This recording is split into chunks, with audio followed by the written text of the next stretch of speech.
Chapter 795. Wu Yu, who was busy buying silk at a lower price, was dumbfounded when he saw the notice posted by the Tang Bank. For the exchange of silk, the bank was only offering 80% of the original value. A bolt of silk that was once worth 200 copper coins could only be exchanged for 160 copper coins. If one did not want to depreciate, one had to save it for 5 years. Before the 5 years were up, the silk would be worth 80% of its original value. Wu Feng was not in the mood to care about the jade sea silver sand. He hurriedly found Wu Yu, and the two began to discuss. "Brother, is Zhang Xiaobao sick? Silk has always been used as a currency. He suddenly reduced the value of silk. What can so many people with silk do? This is equivalent to making people with silk lose 20% of their money. How much profit can the goods make?" Wu Yu now knew a lot of things. With a little analysis, he knew where the drawbacks of the bank were. If they followed the bank's notice, the Tang Empire would be in chaos. Wu Feng nodded to show that he understood. His eyes blinked a few times, and he suddenly said happily, "Maybe Zhang Xiaobao no longer cares about the lives of the people. It's a good time to find trouble with him. Now, no one can protect him, not even the emperor. Yes, let Her Highness find trouble with him. I'm still using money to buy silk. 90% of the price. Oh no, I don't have any cash."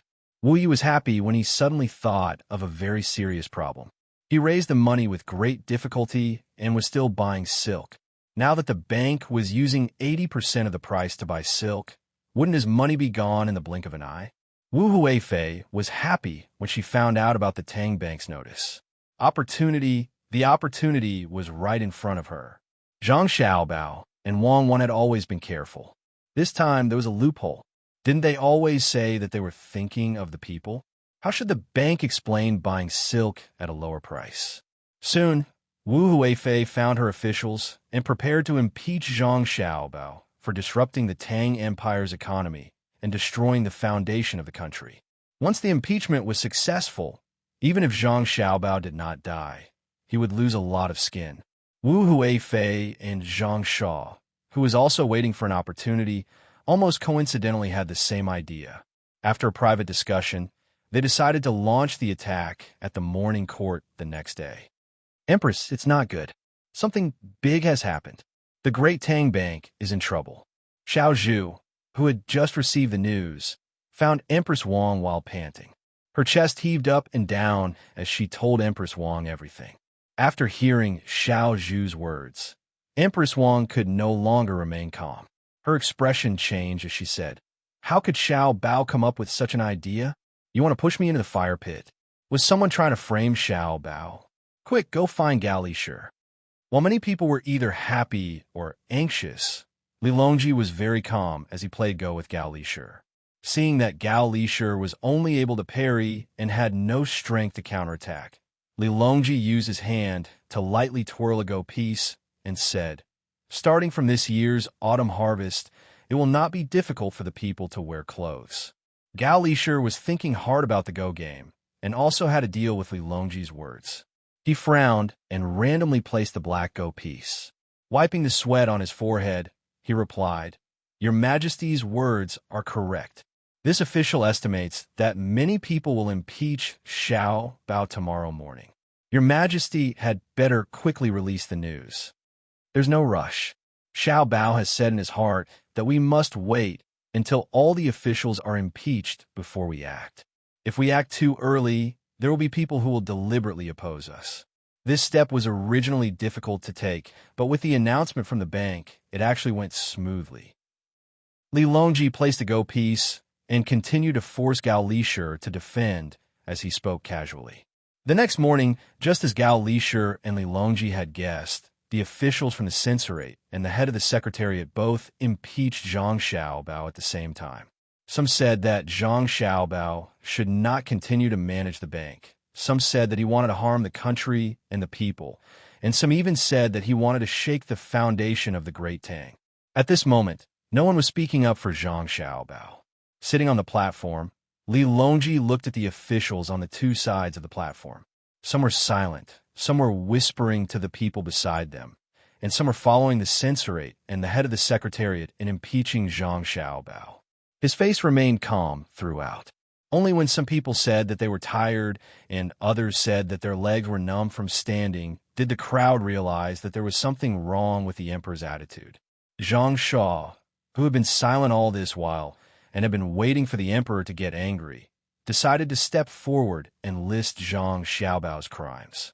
After thinking for a while, he finally stepped forward and said to Li Longji, "Your Majesty, does the manager of the Great Tang Bank, Zhang Xiaobao, have any other tricks that he has not used yet? Currency is an important matter for the people and must be investigated." As soon as Zhang Shua said those words, the official from the censorate and the head of the secretariat looked at each other. What did he mean? Didn't they say that they would impeach Zhang Xiaobao together? Why did they suddenly change their minds? Li Longji was waiting for others to ask. Otherwise, how could he show off his ability? He nodded, indicating for Zhang Shua to step back, and then opened his mouth. What does the Great Tang Bank's 80% revenue have to do with currency? It's not like we don't allow silk to be used as money. It's fine as long as we don't deposit it in the bank. Can it be that when the bank puts up a notice saying that it's buying silk at 10%, there will still be people fighting to deposit it? After hearing this, the officials felt that it was very reasonable. But why did it feel like this reasoning did not hold water? Where did it go wrong? That's right, the bank was buying silk at a low price, so there was no need to deposit it. No one was forcing anyone to deposit it. But this matter should not be so simple. What was going on? Zhang Shua did not immediately react and stood there in a daze. At this time, Li Linfu, who had returned to the court, stood up and said to Li Longji, "Your Majesty, firstly, the bank's name is Great Tang, and the people all know that most of the bank's wealth belongs to the imperial court. The bank's notice is issued on behalf of the imperial court. The people do not know the emperor's words, so they only hear it for your Majesty. Secondly, the transaction is 4 to 6 qian of silk, and the bank is willing to deposit it far and take it near. However, silk is cheap, so how can there be silk in the market? If silk does not exist, how can there be business? Hence, it is cheap and has left the money of the market. It can only become goods, or the people will riot." When the others who wanted to impeach Zhang Xiaobao heard this, they suddenly understood. That's right, the bank's name was Great Tang, and everyone knew that the Great Tang Bank was under the control of the imperial court. Wasn't the bank's notice the emperor's intention? How could it be separated? Also, those who did not deposit silk in the bank would leave it behind. They would only deposit their money in the bank here and go to the place where they needed it. It had always been 40% of the silk and 60% of the money. If there was no silk left, how could they trade with others? If everyone did not want silk, the price would be even lower. It was estimated that it would not be long before silk could no longer be used as a currency, and it would become ordinary cloth to be traded. If things went wrong, the people would be in chaos. Finally, they found the root of the problem. Those who wanted to impeach Zhang Xiaobao were eager to give it a try again. Li Longji, who was originally trying to deceive the officials, did not care when he saw a smart person appear. He went along with Li Linfu's words and said, "What you said is very true, and we also know that. Therefore, we want to collect silk to fill the national treasury. The time limit is 5 years. The difference between this and the bank is that we will pay interest. Every silk sold will be 1 qian, and we will return it after 5 years. Does everyone agree? Does your Majesty want to lend money to the people?" Zhang Shua stood up and asked, "No, we're using money to give to the people. Now that the national treasury is full, it will be even more in 5 years. We will return the money to the people and hide the wealth from the people. When the people are rich, they will be healthy, and when the people are healthy, the country will be strong." Li Longji did not admit that he wanted to borrow from the national treasury. He also wanted to sell the silk sold to the neighboring countries in exchange for better resources. He wanted to abolish the use of silk as a currency. Zhang Shua thought about it and felt that it was reasonable. The national treasury was not lacking in money, and there was no need to cheat the people of their money. However, there was a problem with this, so he said, "Your Majesty, every silk sold will be 1 qian per month. If it is 1 qian per year, it will be at least 12 qian per year, or 13 qian per year. If it is 5 years, it will be at least 60 qian per year.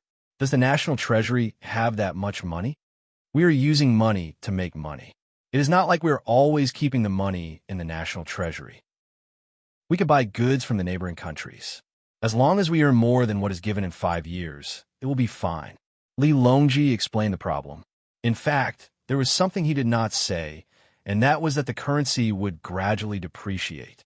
The more productive the economy was, the higher the price of luxury goods would be.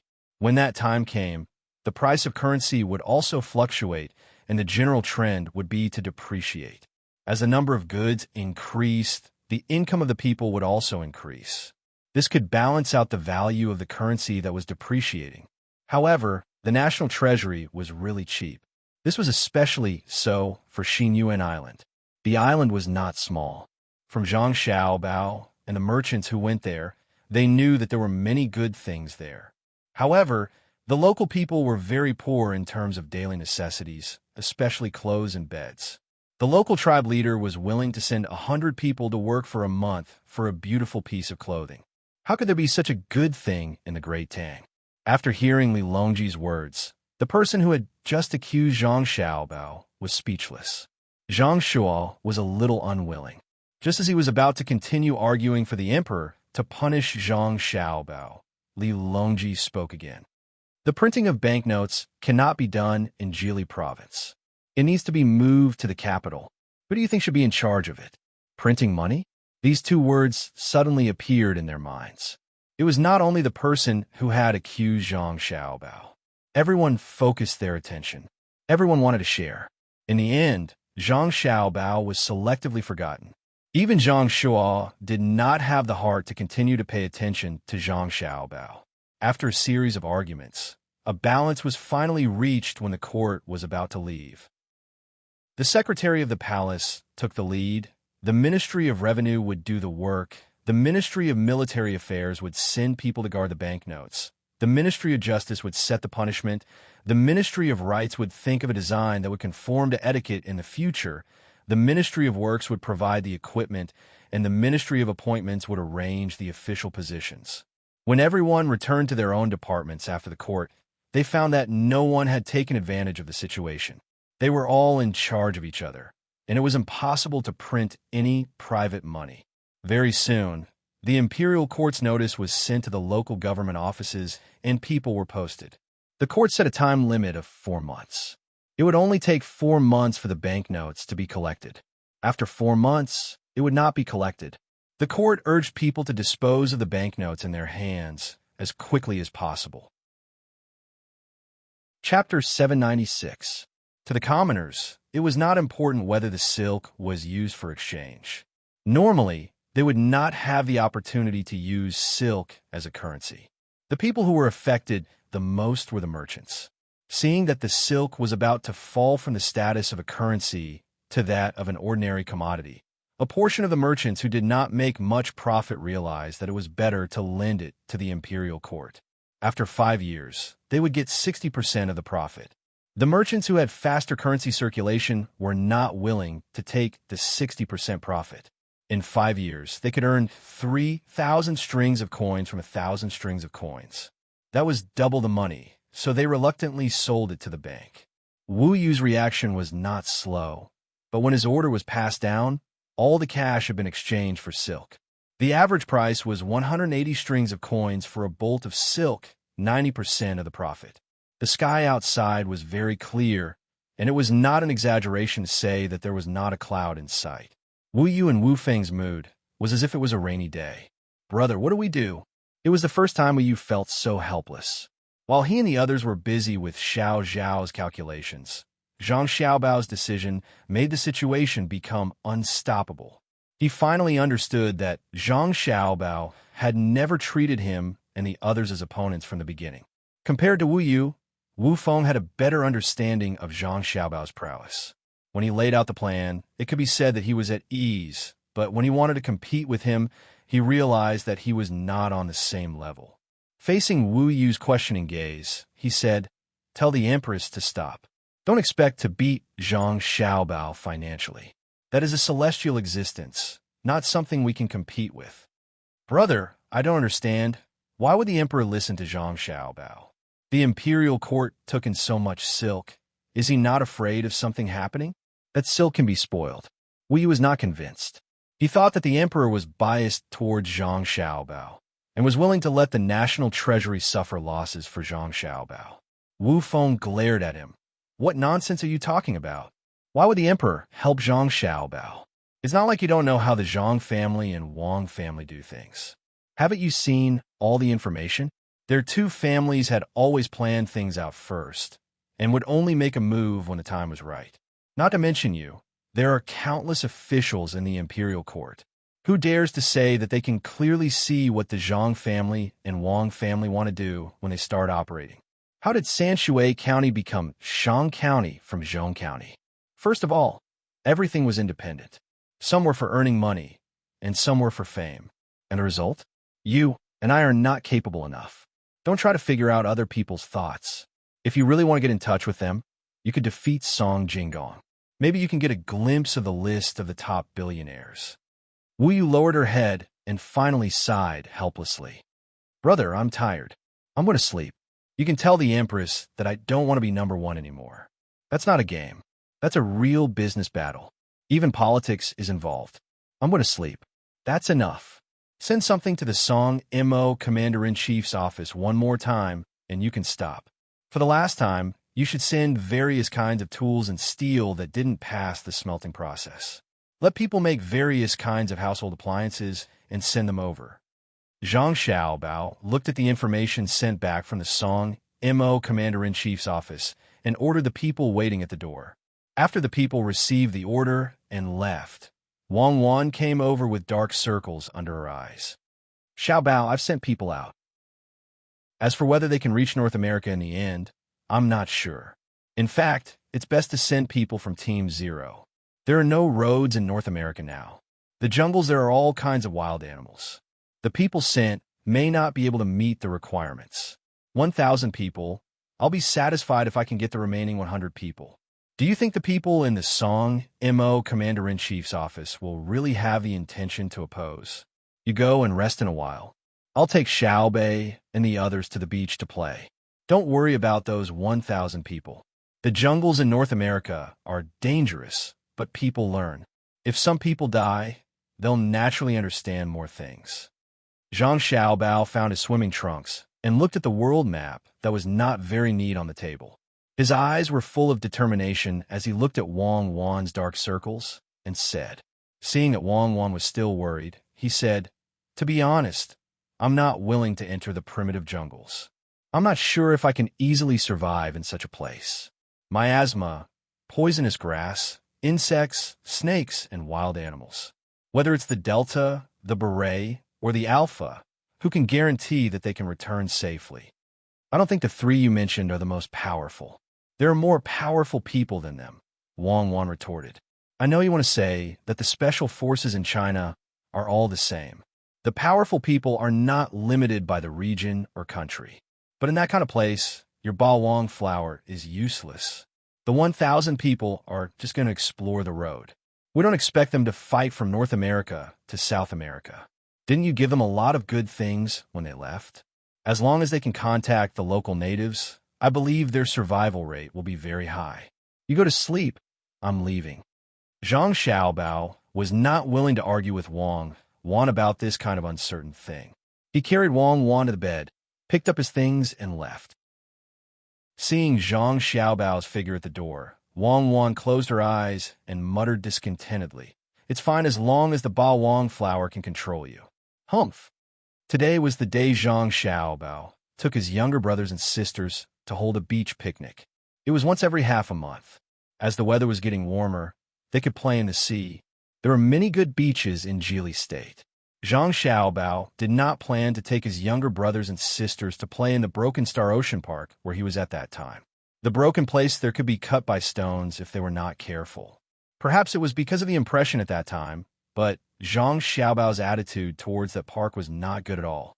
There were no small fish, few crabs, and no seabirds in the sky. When one entered the water, one would feel the sharpness of the stones. Groups of people crowded there like a bathtub, and they were not allowed to barbecue. Of course, Zhang Xiaobao had only been there once to check out the specific terrain. In order to cheat, he endured it. This time was different. The whole Geely state was under his control. Of course, he had to choose the best place. Xiaobei and the others were already prepared. Everyone carried a big bag and looked excited. They cherished the opportunity that was once every half a month. They complained that it was not enough. They never thought that once every half a month, they would go for 4 or 5 days. In other words, 1/3 of the month was spent on this. They went to the beach once half a month ago. The water was still cold. In the end, Xiaobei and the others did not swim for a long time. They were very regretful. Now that it was warm, they decided to have fun. Thus, Xiaobei and the others found over 100 boys between the ages of 8 and 10 in the vicinity of the state capital. They wanted them to join their family and become their guards. 100 children were still unable to understand the true meaning of being a guard. They stood in a straight line with curiosity, waiting to set off. Yes, a straight curve, at least in Xiaohai's eyes. He divided the curve into sections of straight lines. According to his understanding of advanced mathematics, which he had not learned yet, this was the limit. At this time, the road in Geely State was much better than when Zhang Xiaobao and Wang Wan had just arrived. There was no need to deliberately fix it. Where there were people, there would naturally be communication. The people would find ways to fix the road themselves. The group of children walked forward on foot. Their calves were tense. Zhang Xiaobao also trotted beside them. The biggest advantage of children was that their physical strength recovered very quickly. Although the adults' perseverance was stronger than the children's, their bodies were not as strong as the children's. At the end of the day, when the children were tired, they only needed to eat a meal and rest for a while. The adults would feel their waist ache, back pain, and legs numb. When the stars and the moon accompanied them, Xiaobei and the others finally arrived at the beach. After the soldiers guarding the beach helped set up the tents and lit the fire, they gathered together excitedly. They put on thick gloves and roasted the prawns caught by the soldiers on the iron net. Zhang Liang, roast a prawn for me. Xiaobei came to a boy and ordered. Why? My name is Li Liang, not Zhang Liang. The boy who was ordered did not give Xiaobei any face. You are my guard. Of course, the Zhang family's guard has to have the surname Zhang. Guards should do such things. Xiaobei explained to Li Liang seriously. Then I won't be your guard. Li Liang immediately changed his mind. Xiaobei pouted. I knew you were unreliable. Xiao Yuan, roast a prawn for me. Why? Xiao Yuan, who was not far away, was puzzled. Because I want to eat it. Xiaobei's reason was very good. TSK. If you are too far away, you will not be a grandson. Xiao Yuan replied. Xiaobei's eyes immediately glared. Who are you calling a villain? I didn't say you were a villain. I said you were a woman. Brother, prepare a rope for me. I want to make a tripping rope. Xiaobei shouted to Zhang Xiaobao, who was sitting at the side. Xiaobei, I look down on you. Other than using this to scare me, what other abilities do you have? Do you think I'm afraid of you? Xiao Yuan deftly picked up a freshly roasted prawn with a pair of tweezers and approached Xiaobei. You didn't put salt, right? I only like to eat the original flavor. No, it's the original flavor. Brother, don't use a rope. This is called subduing the enemy without fighting. The sun jumped out of the sea. When the water was a little cold, Xiaobei had already jumped into the water. A little further away, there were soldiers stationed here to protect him. Xiaobei took a deep breath and lowered his head. He used both hands and feet to dive into the water. After a while, he emerged holding 2 shells in each hand. Looking at the people on the shore who didn't dare to go into the water, he muttered angrily, Guards are really unreliable. Even touching shells makes them so scared. I'll do it myself. When I find better guards, I'll eliminate all of them. The local children that Xiaobei and the others found still didn't understand what guards meant, but the children in other places had already memorized the concept of guards in their hearts. Of the 100 or so children who came to the seaside, most of them didn't know how to swim. Only a dozen or so had gone into the water before, and they weren't very good swimmers. Xiaobei and the others, who couldn't count on others, could only jump into the water to fish for shells themselves. A wooden box with a pendant was placed on the bottom. When it was placed on the surface of the sea, it rose and fell with the waves. Xiao Bei and the others surrounded their respective boxes and kept diving and floating, making the group of children on the shore surprised and impressed. Zhang Xiaobao looked at his younger siblings and prepared to rescue them at any time. When the temperature of the water rose little by little, the 100 or so children on the shore also jumped into the shallow water. A large boat appeared on the surface of the sea, gradually growing bigger from a black. Chapter 797. When Xiao Bei and the others had gathered enough shells and were about to go ashore to roast them, the boat carrying the children became clear in everyone's eyes. Where did the boat come from? Xiao Bei shook the water off her hands and looked at the boat in confusion. If it wasn't for the flag of her family, she would have thought that someone was trying to sneak an attack on them while they were here to play.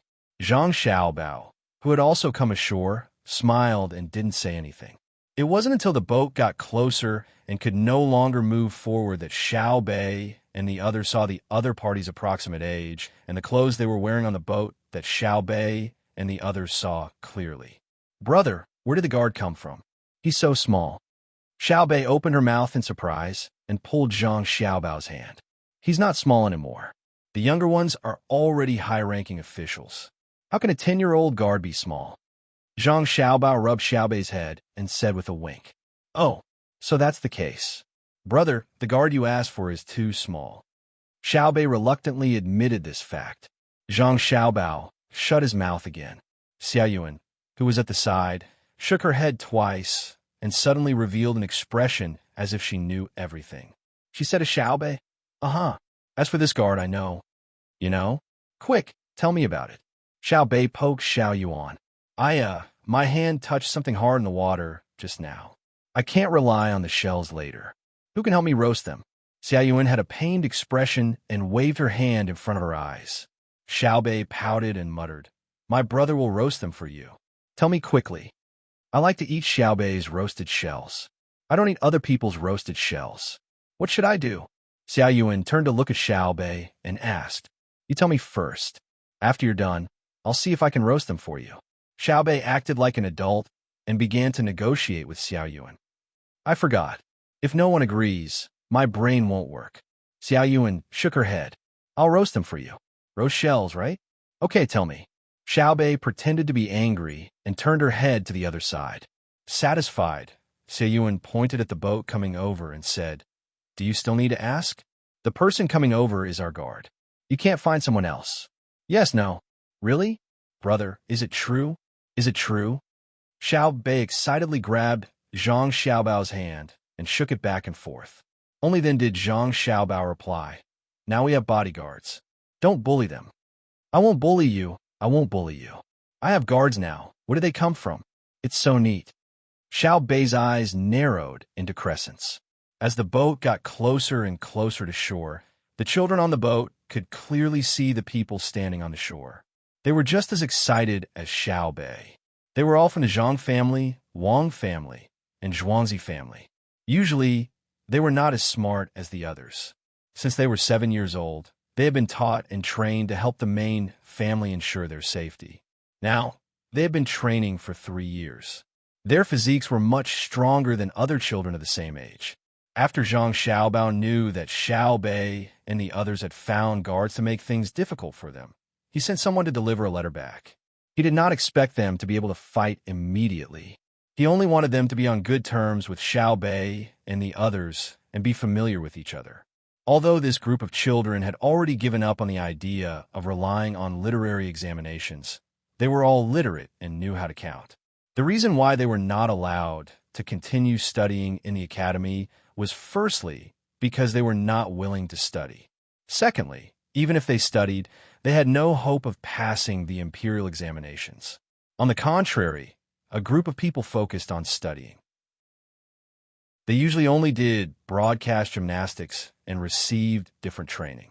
Accompanied by the sound of splashing water, Xiao Bei and the others jumped into the sea again and swam towards the approaching boat. This time, they forgot about the children on the shore. Compared to the children on the shore were obviously better. Whether it was their neat clothes or their upright posture on the boat, they were not comparable to the children on the shore. Of course, Xiao Bei and the others could not understand the real benefits of the people from Zhuangzi and Zhang Xiaobao families, which were not only in terms of clothes and posture. There was no need to worry about loyalty. If they grew up with Xiao Bei and the others, their fighting strength would be incomparable to that of ordinary people. They were different from the children in Jili province. They had their own beliefs. When they were young, they were taught by adults. They had to be loyal to the main family and listen to the main family. Such indoctrination had lasted until now. They were on the same side, so they could rest assured. After 3 years of targeted training, they stood there one by one with a firm look in their eyes. No matter who saw them, they would praise them. Plop, plop, plop. Xiao Bei swam to the side of the boat at the very front. He stretched out his hand and let someone pull him up. Panting, he came in front of a row of children and looked up into their eyes. He poked a person with his hand and asked, "Where did you come from? Are you good at fighting?" When the children came, they had already been told that they were going to be the guards of the Zhang Xiaobao and Wang Xiaobao. They had already seen Xiao Bei's appearance from pictures. The child who was poked by Xiao Bei puffed out his chest and lowered his head. In reply to Miss Xiao Bei, "I am from Zhangjia Zhuangzi. We grew up together. I can fight 3 of them alone." As he spoke, he was afraid that Xiao Bei would not believe him. So he clenched his fist and measured it. He rolled up his sleeves and put his muscular arm in front of Xiao Bei. Xiao Bei reached out and pinched the child's arm, but it did not budge. He was shocked and nodded vigorously. "That's great. When we get to the shore, help me teach those people who don't listen to me a lesson. Let them be guards, but they don't help me fish for shells." "Oomph. Yes." This child had the spirit of guard training. He agreed without thinking, even if he knew that it was not good to do so. Xiao Bei laughed happily. My guards are so good. Can you fish for shells?" "Xiao Bei, guard are not odd job workers. You can't do this. You have to love and respect them." Xiao Hai, who was usually unwilling to speak and wholeheartedly focused on studying mathematics, finally spoke. He really did have the appearance of an older brother, even if he was only born a short time earlier than Xiao Bei. "It's just a test. If one day I fall into the water, I don't expect them to save me. I order them to fish for shells." Xiao Bei wanted to see if the guards were good or not. The children on the boat did not say anything. They took off their clothes, wearing only shorts, and jumped off the boat. Of course, they were not so stupid as to immediately dive to the bottom. At this time, the water was more than 20 meters deep. Even if they succeeded, they would not be able to see any shells. They used freestyle to swim towards the shore. When the water became shallow, they dove in one after another. Looking at their practice movements, one could tell that their swimming skills were not bad. After a while, the children's heads and hands appeared from the water. Every one of them was holding a shell. Xiao Bei's eyes lit up when he saw this. Jianan Road, Pengzhou Pass. The sky was clear and sunny. The deputy commander in charge of the beacon tower, Fang Changyun, was still the same as before. His eyes were bored as he looked at the beacon tower in front of him. The wisp of smoke had already become a scene that he could not forget. As long as he waited for 2 hours, he would not need to continue looking at the beacon tower. He could casually find someone to look at and rest. Loneliness, sometimes having nothing to do, is also a kind of loneliness. If it were up to me, there is no need to set up a beacon tower in the east of Jinchuan. Who would dare to touch Cuckoo's territory?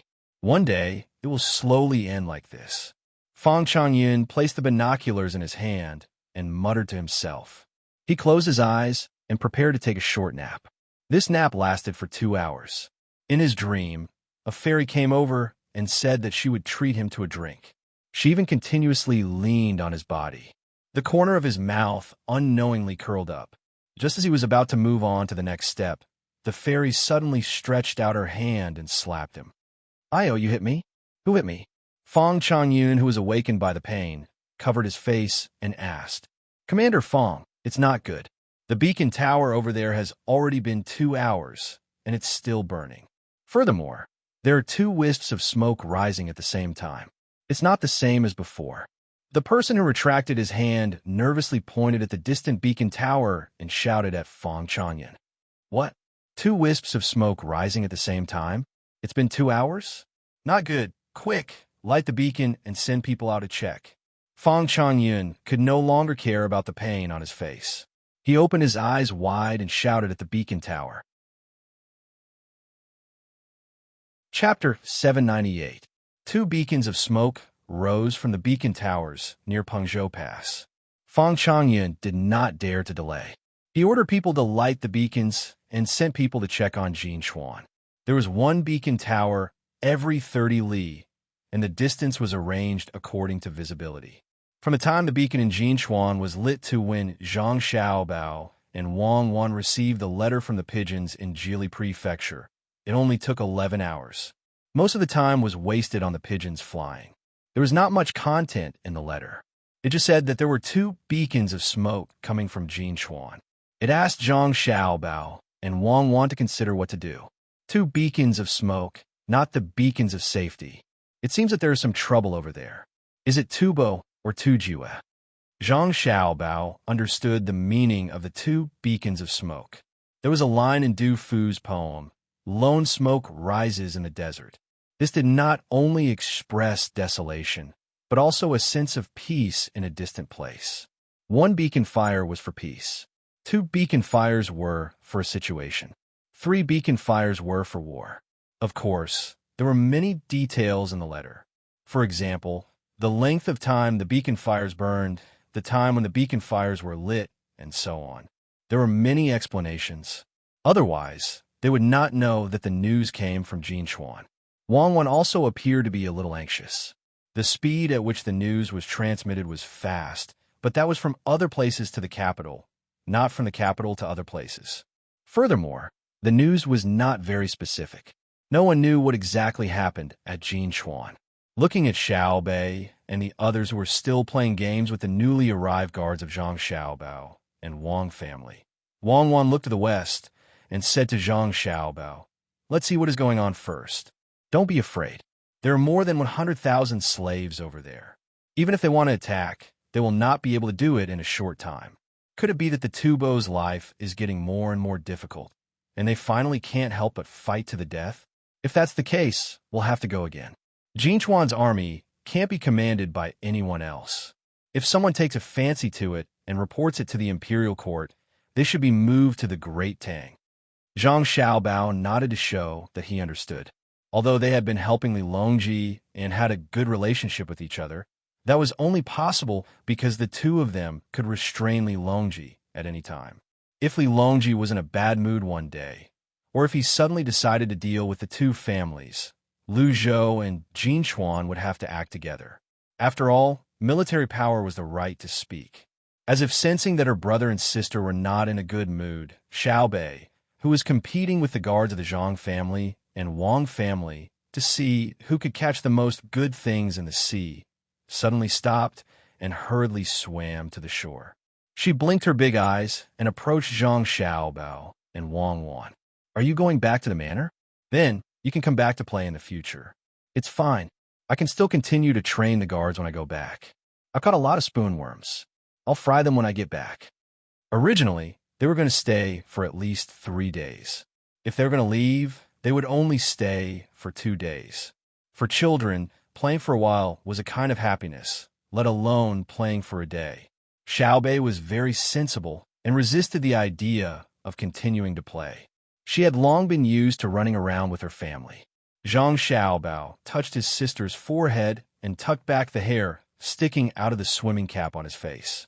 He said to Xiao Bei, "We're not going back. The matters in Jinchuan are the same as in Idyll. It's the same here as in the manor." "Oh, then I'll go play." "Aya, is there going to be a war? Bring me along. I'm very powerful." Even Xiao Yuan is afraid of my tripping rope. Xiao Bei's heart settled back down. After saying this, she ran back into the water. When the water reached her thighs, she dove in with a splash and swam towards the place where the children were gathered. Seeing Xiao Bei swim back, Zhang Xiaobao revealed a smile. "Don't let the adults' matters affect the children. Let Shuiyin go and take a look." If necessary, beat them again. That's fine. Someone, go and find Zhang Ying. Wang Wan ordered someone standing not far away. Zhang Ying followed them and searched for eagles by the seaside. Zhang Hu left with 1,000 soldiers to explore the road to North America. He brought along a lot of dogs. After a while, Zhang Ying arrived in front of Zhang Xiaobao and Wang Wan. Let Shui Yun go to Jinchuan and ask what happened there. Bring back the news.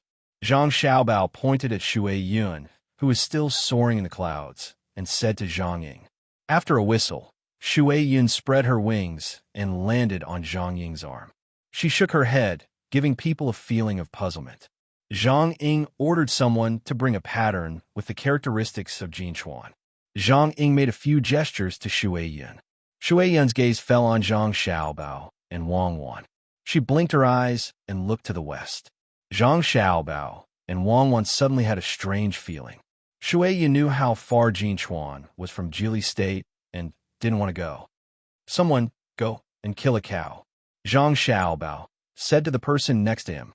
The family's servants immediately went to the nearest place to find a cow, killed it, and dragged it back, dripping with blood. Zhang Xiaobao personally cut a few pieces of beef and fed them to Shui Yun one by one. He didn't care whether Shui Yun could understand or not. He said to her, go. You can still eat beef when you get there.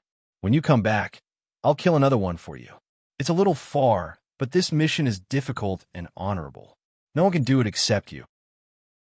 Zhang Ying also touched Shui Yun's neck with heartache. The distance from Jili State to Jinchuan was not ordinary, but they had to go.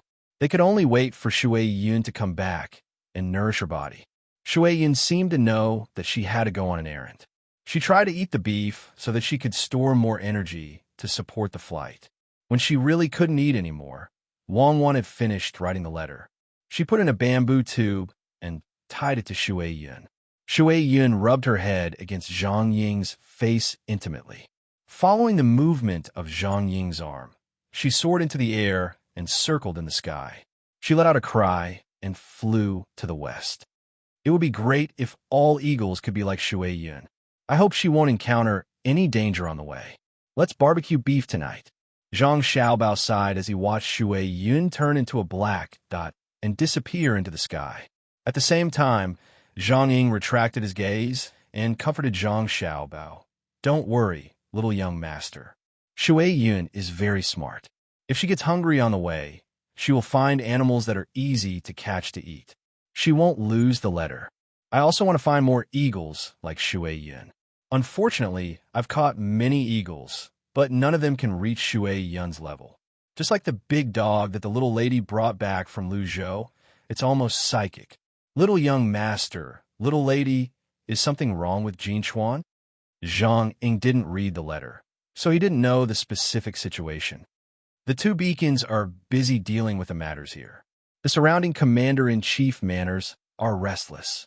If something really happened to Jinchuan, I'll discuss it with the people around me and go with Cuckoo.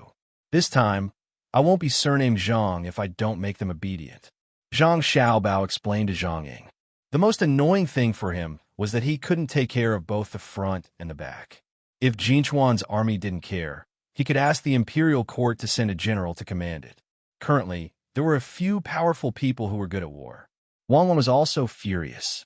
After Zhang Ying left to rest, she said to Zhang Xiaobao, if something really happened to Jinchuan, let Sun Rinnegan take the people and hide.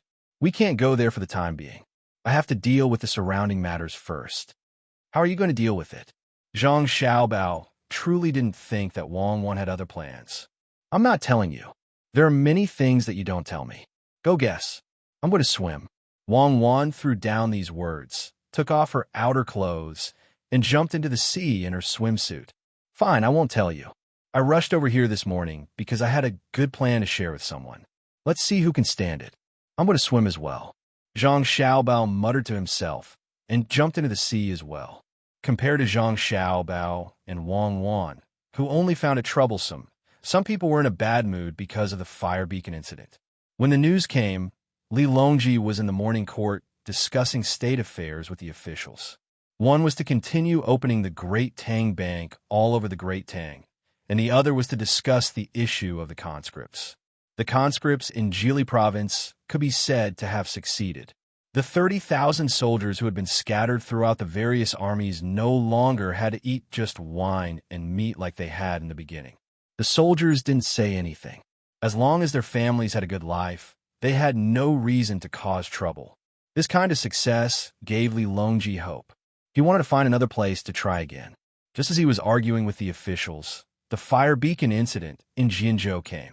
He temporarily put aside other matters and began to guess what was going on. Who would dare to attack Jinchuan? Even after the morning court session ended, it was still not confirmed.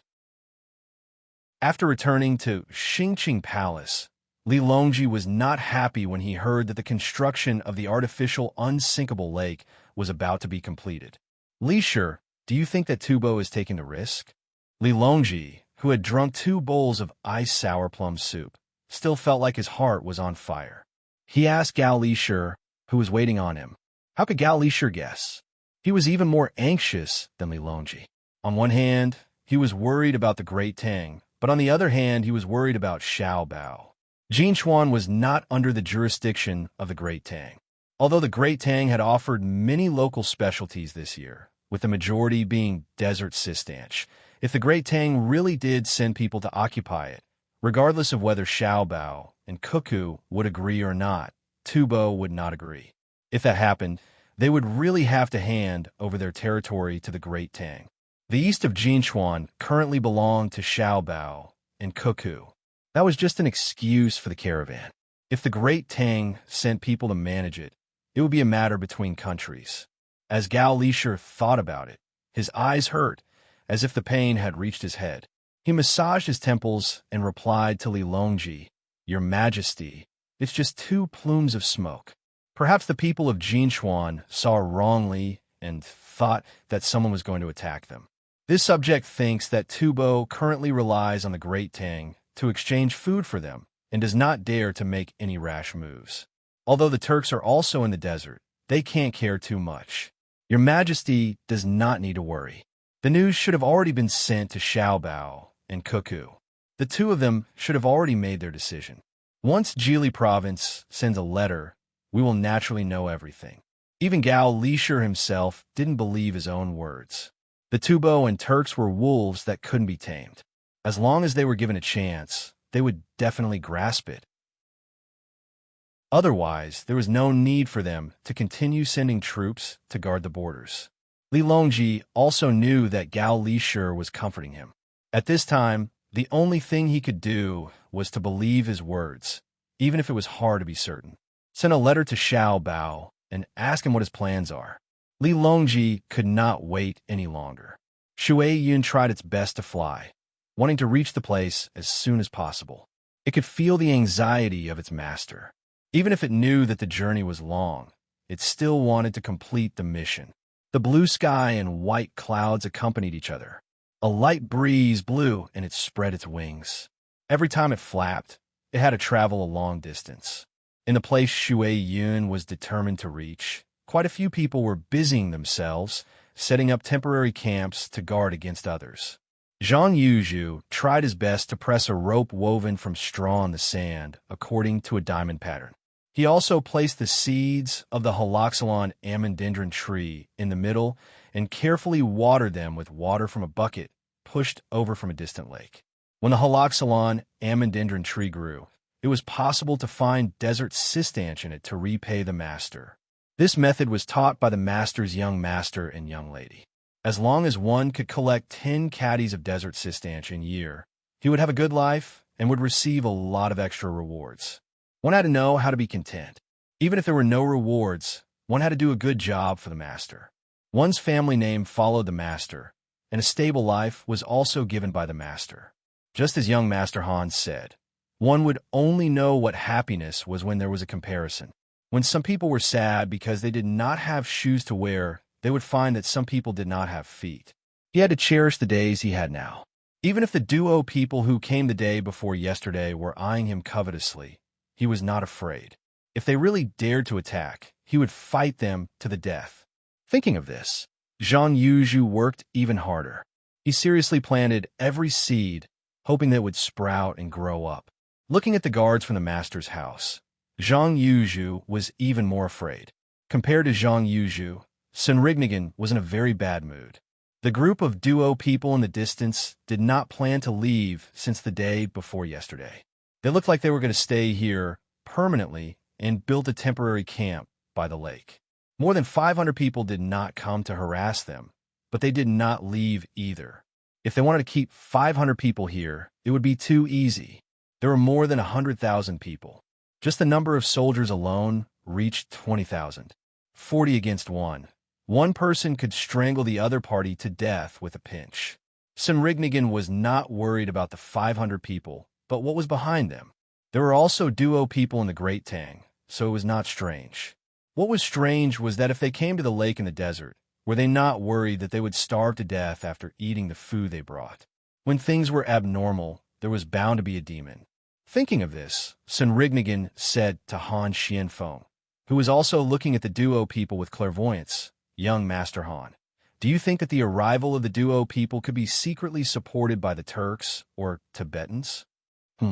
They are from two places? That can't be, right? Han Xianfeng could not be sure. The only thing he could be sure of was that the duo people who stayed by the lake did not come with good intentions. Mi Fan was already feeling uncomfortable. Ever since the duo people arrived, Mi Fan had not been able to eat. What kind of ability did Mi Fan have? It was very mysterious, and there was no way to explain it. However, it was this kind of existence that Mi Fan had never been wrong about since she had known it. Looking at it this way, the 500 duo people were the root cause, let alone Han Xianfeng, who was unwilling to believe that the duo people had the support of the Turks or Tibetans. Even Senrignigan, who said this, did not believe it to be true. But based on the intelligence reports they had gathered, both the Turks and the Tibetans had such a possibility. While the Turks were internally unstable, ever since the Great Tang's Emperor Fengshan had dispatched soldiers to guard the border, the Turks had begun to shift their focus to the desert. Although Tibetans were lacking in food and had an unequal exchange with the Great Tang, the people who could eat large amounts of food were not slaves. The slaves only ate a small portion of the food. Taking advantage of the arrival of spring, they went to the mountains to dig up wild vegetables to replenish their food. There were also people who caught all kinds of insects to eat, especially locusts. On one hand, this could control the locust plague this year. On the other hand, a portion of the food saved could be used on real soldiers, and a portion could be stored for future use. Even a ghost would not believe that these two places did not have any ulterior motives. Young Master Han, if I were the leader of the Turks or Tibetans, I would support the duo people and secretly provide them with all kinds of intelligence and food supplies. I would let them understand the price of desert sistanch between the clouds and the water after it is made into a dish. The desert sistanch here does not look expensive, but it is not cheap either. If you pick 10 caddies of desert sistanch, you can get 10 strings of cash as a reward. 10 strings of cash is enough to feed 10 pigs for a year according to the current price of food. It can even be used to make a few sets of clothes for the pigs. But if you send it to between the clouds and the water and make it into a dish and sell it, it will be dozens or even hundreds of times the price. The nobles in the capital of the Great Tang are proud to be able to eat this dish. Let the Polyeater understand and then fight with us. Once a fight breaks out, there will be even more Polyeater participating. Both the Tubo and the Turks can just watch from the sidelines. This is called killing with a borrowed knife. Young Master Han, you must be on guard. Sanri Nigan said a lot of words, wanting Han Xianfeng to come up with a good plan as soon as possible. If this continued, the pressure in his heart would be too great. How could Han Xianfeng not understand? He put down his clairvoyance and looked up at the blue sky. He took a few deep breaths in the absence of wind, and then looked at the beacon tower that was still burning with twin flames. Sanri Nigan, the news has been spread, but the young master and young lady are in Jili province. It can be said that it is a long journey.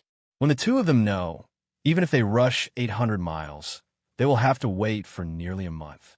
In addition, the beacon can't send specific information. When the young master and young lady know, they will send people over and then send people back. It will take at least a month and a half to go back and forth. That is if it is not raining on the road, and it is easy to travel. Let's think of a solution ourselves. Han Xianfeng meant that he wanted to make a plan with Sanri Nigan and then command the army to ensure the stability of this place. He, who had never commanded an army before, was worried and excited at the same time. He was afraid that he would accidentally lose, but he also wanted to lead the army to defeat all the enemies. It could be said that he was very conflicted. Sanri Nigan nodded. He had commanded an army before. For example, the slaves he brought with him. He had also fought in battles before. Now that he had to command more people, he was also very nervous. From now on, the 20 of you are my guards. In the future, you have to protect me. I will take care of your meals and your monthly allowance. Xiao Bei, who had caught enough seafood at the seaside, chose 20 people from the 100 people who came from Sanshui County. These 20 people were the best at catching seafood, which meant that they were ranked in the top 20. The children who came to be guards would not object. They would do whatever the master said. They had already understood during training. Why? You want 20 people, what should we do? Xiao Yuan did not care about the psychological trauma of tripping rope and strongly objected. Xiao Bei also realized that she wanted more people, but she did not want to admit it. She deliberately did not look at Xiao Yuan's angry eyes. She lowered her head and looked at her little feet. Her 10 toes moved back and forth on the sand. When the atmosphere was too oppressive, she said softly, "You guys can divide the rest. I won't steal anymore, really. You've already finished stealing. How many people are there? Count. 1, 2, 3, 9 people, 100 guards. How can you divide 20 people? Do you think I don't know math? You divide 10. Xiao Yuan's math was far worse than Xiao Hai's.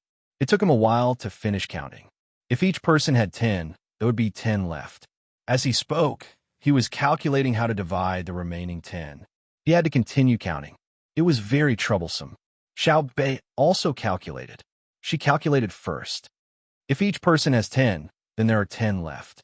Just enough for me. The remainder is very small. No, it's not like that. Brother Xiao Hai, how do you calculate? Xiao Yuan looked at Xiao Hai for help. Xiao Hai clearly had no interest in such a difficult question, but he still answered, if each person has 11 guards, then there's 1 left. What do you do in class? You have to ask me such a simple question. Oh, so it's like that. Xiao Yuan wanted to refute. His math was not good, but he was good at memorizing. But who asked him to be born later than Xiao Hai? He had to show respect. Besides, Xiao Hai's math was really good. At least, it was better than his.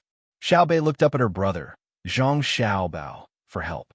Zhang Xiaobao looked at Wang Wan. The two looked at each other and smiled. This group of brothers and sisters was really fun. Nodding, Zhang Xiaobao said to Xiao Bei, indeed, each person has 11 guards. There's 1 left. Then I want 12. You're not allowed to fight with me for the extra. The smart Xiao Bei did not dare to insist on 20 guards. She knew the principle of cutting off friends, so she had always done so. Zhang Gang wanted to write a letter home and ask for more guards from the tribe. He did not want to fight with others for a few spots, but he did not dare. Seeing that no one said anything, he could only agree to the fact that Xiao Bei had 1 more guard. The 12 people who were ranked first in swimming were taken by Xiao Bei. She chose people so simply.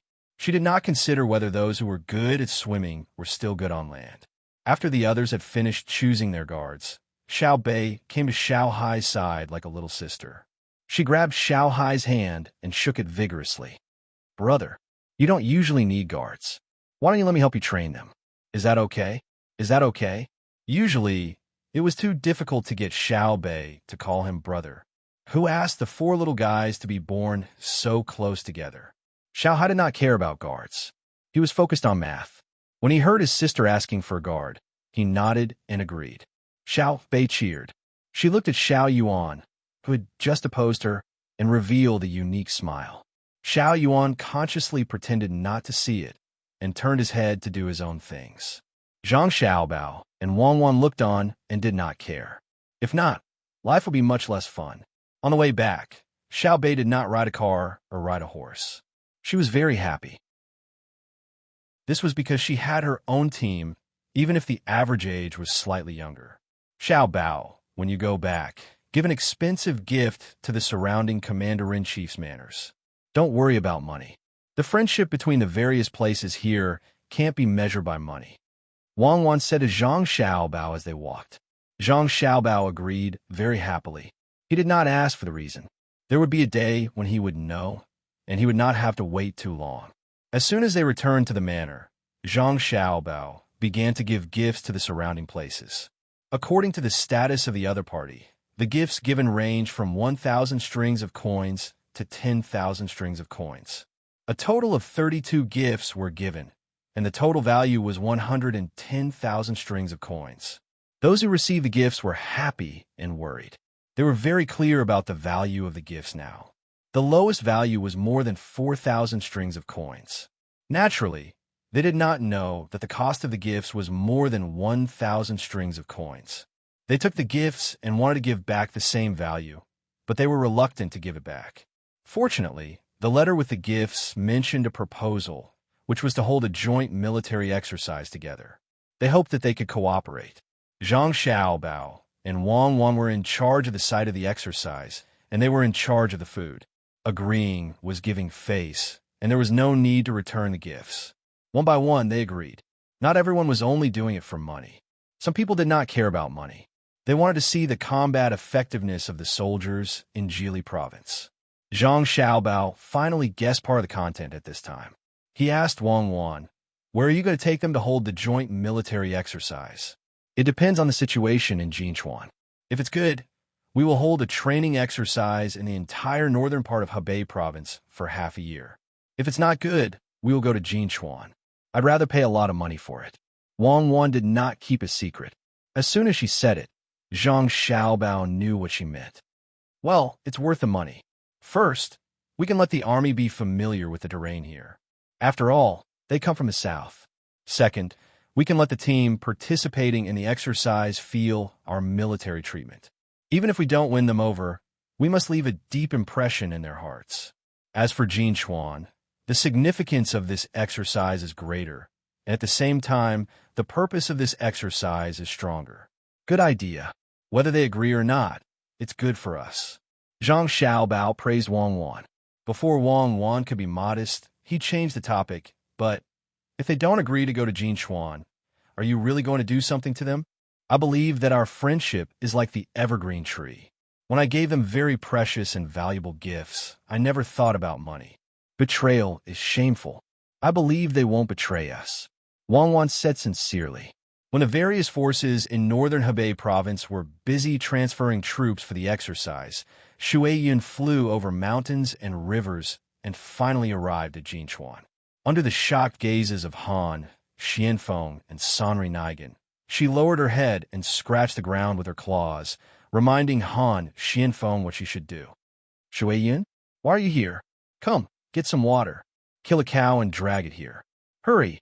Our Shui Yun flew here from Idyll province. She's exhausted." Han Xianfeng knew Shui Yun. When he was in Sanshui County, he often dealt with Shui Yun. When he saw Shui Yun, he was surprised at first and then felt sorry for her. While instructing his subordinates to prepare the things, he walked up to Shui Yun and held her in his arms. To him, Shui Yun was not an eagle but a person. Sanri Nigan took a few deep breaths to calm her heartbeat. Then she said, "She's Shui Yun, the world's #1 eagle? She's really amazing. She can fly here from Idyll province. She's worth a lot of money. Let's see what she brings. Take a rest. Come, Shui Yun. Drink some water first. The fresh beef will be here soon. Let me see if you've lost weight." Han Xianfeng treated Shui Yun like a person. He had someone bring a basin of water to Shui Yun and stood to the side to make room for Shui Yun to drink more comfortably. Shui Yun was indeed exhausted. She only ate a little rabbit meat and drank some water because she was in a hurry. She spent the rest of the time flying. When she was tired, she would soar, rest, and continue flying. She lowered her head and gulped down the water. When she was almost done drinking, the beef was also sent over. Han Xianfeng chose the best beef and cut it into strips to feed Shui Yun. Shui Yun slowly swallowed the meat before taking the letter out. Sanri Nigan also came close to read it. The first sentence of the letter was not to ask about what happened here. Instead, it told Han Xianfeng that Shui Yun needed rest and beef. Then it asked what happened to Jin Chuan. It gave a few guesses and suggestions. If they matched, they could follow the plan in the letter. While the two were reading the letter, Shui Yun, who had eaten and drunk enough, flew to the roof to sleep. Seeing that it was getting late, Han Xianfeng didn't go to Shui Yun immediately after he finished writing the letter. Although eagles had great endurance and could survive for a few days without eating, drinking, or sleeping, he didn't want Shui Yun to go back immediately. Anyway, the carnivorous people were more obedient and didn't do anything out of line. He ordered people to find a lot of soft straw and cotton wool and put them on the ground for Shui Yun to sleep on. Han Xianfeng thought about the plan in the letter and then fell asleep. Shui Yun had another meal. It grabbed the straw and cotton wool on the ground and flew to a crack in the cliff nearby. It began to make a nest, planning to have a good sleep. If it were other eagles, they might not accept other people's help, but Shui Yun was not. It was not stupid. If it were Shui Yun, where would it find such soft straw and cotton wool? It was colder at night than during the day, so it would save as much energy as possible. While Shui Yun was sleeping with many people, dozens of figures flashed out from a lake in the desert. They quickly ran toward the place where the holoxylon amandendron was planted. When the dozens of people came to the outside of the fence, someone shouted, "Who are you? Stop! Don't move, or we'll shoot you to death." Following the shout, there was also the sound of dogs barking, adding a bit of noise to the silent night. Under the waning moon, the dozens of people didn't listen to the warning at all. They quickly jumped over the fence and rushed inside. Then there was the sound of rustling. When the dogs' barks got closer, the dozens of people jumped over the fence again and ran back to the camp by the lake as fast as they could. Then there were the sounds of dogs howling. If someone's ears were good, they could vaguely make out that there were human grunts mixed in. Under the night, everything returned to normal. The guards had been ordered not to give chase when something happened. They had to wait until the sun came up. When the red sun jumped out, the guards finally discovered the situation inside the fence yesterday. Several hundred holoxylon amandendron trees had been cut down, and 3 dogs had gone missing. It must be them, the cannibals did it.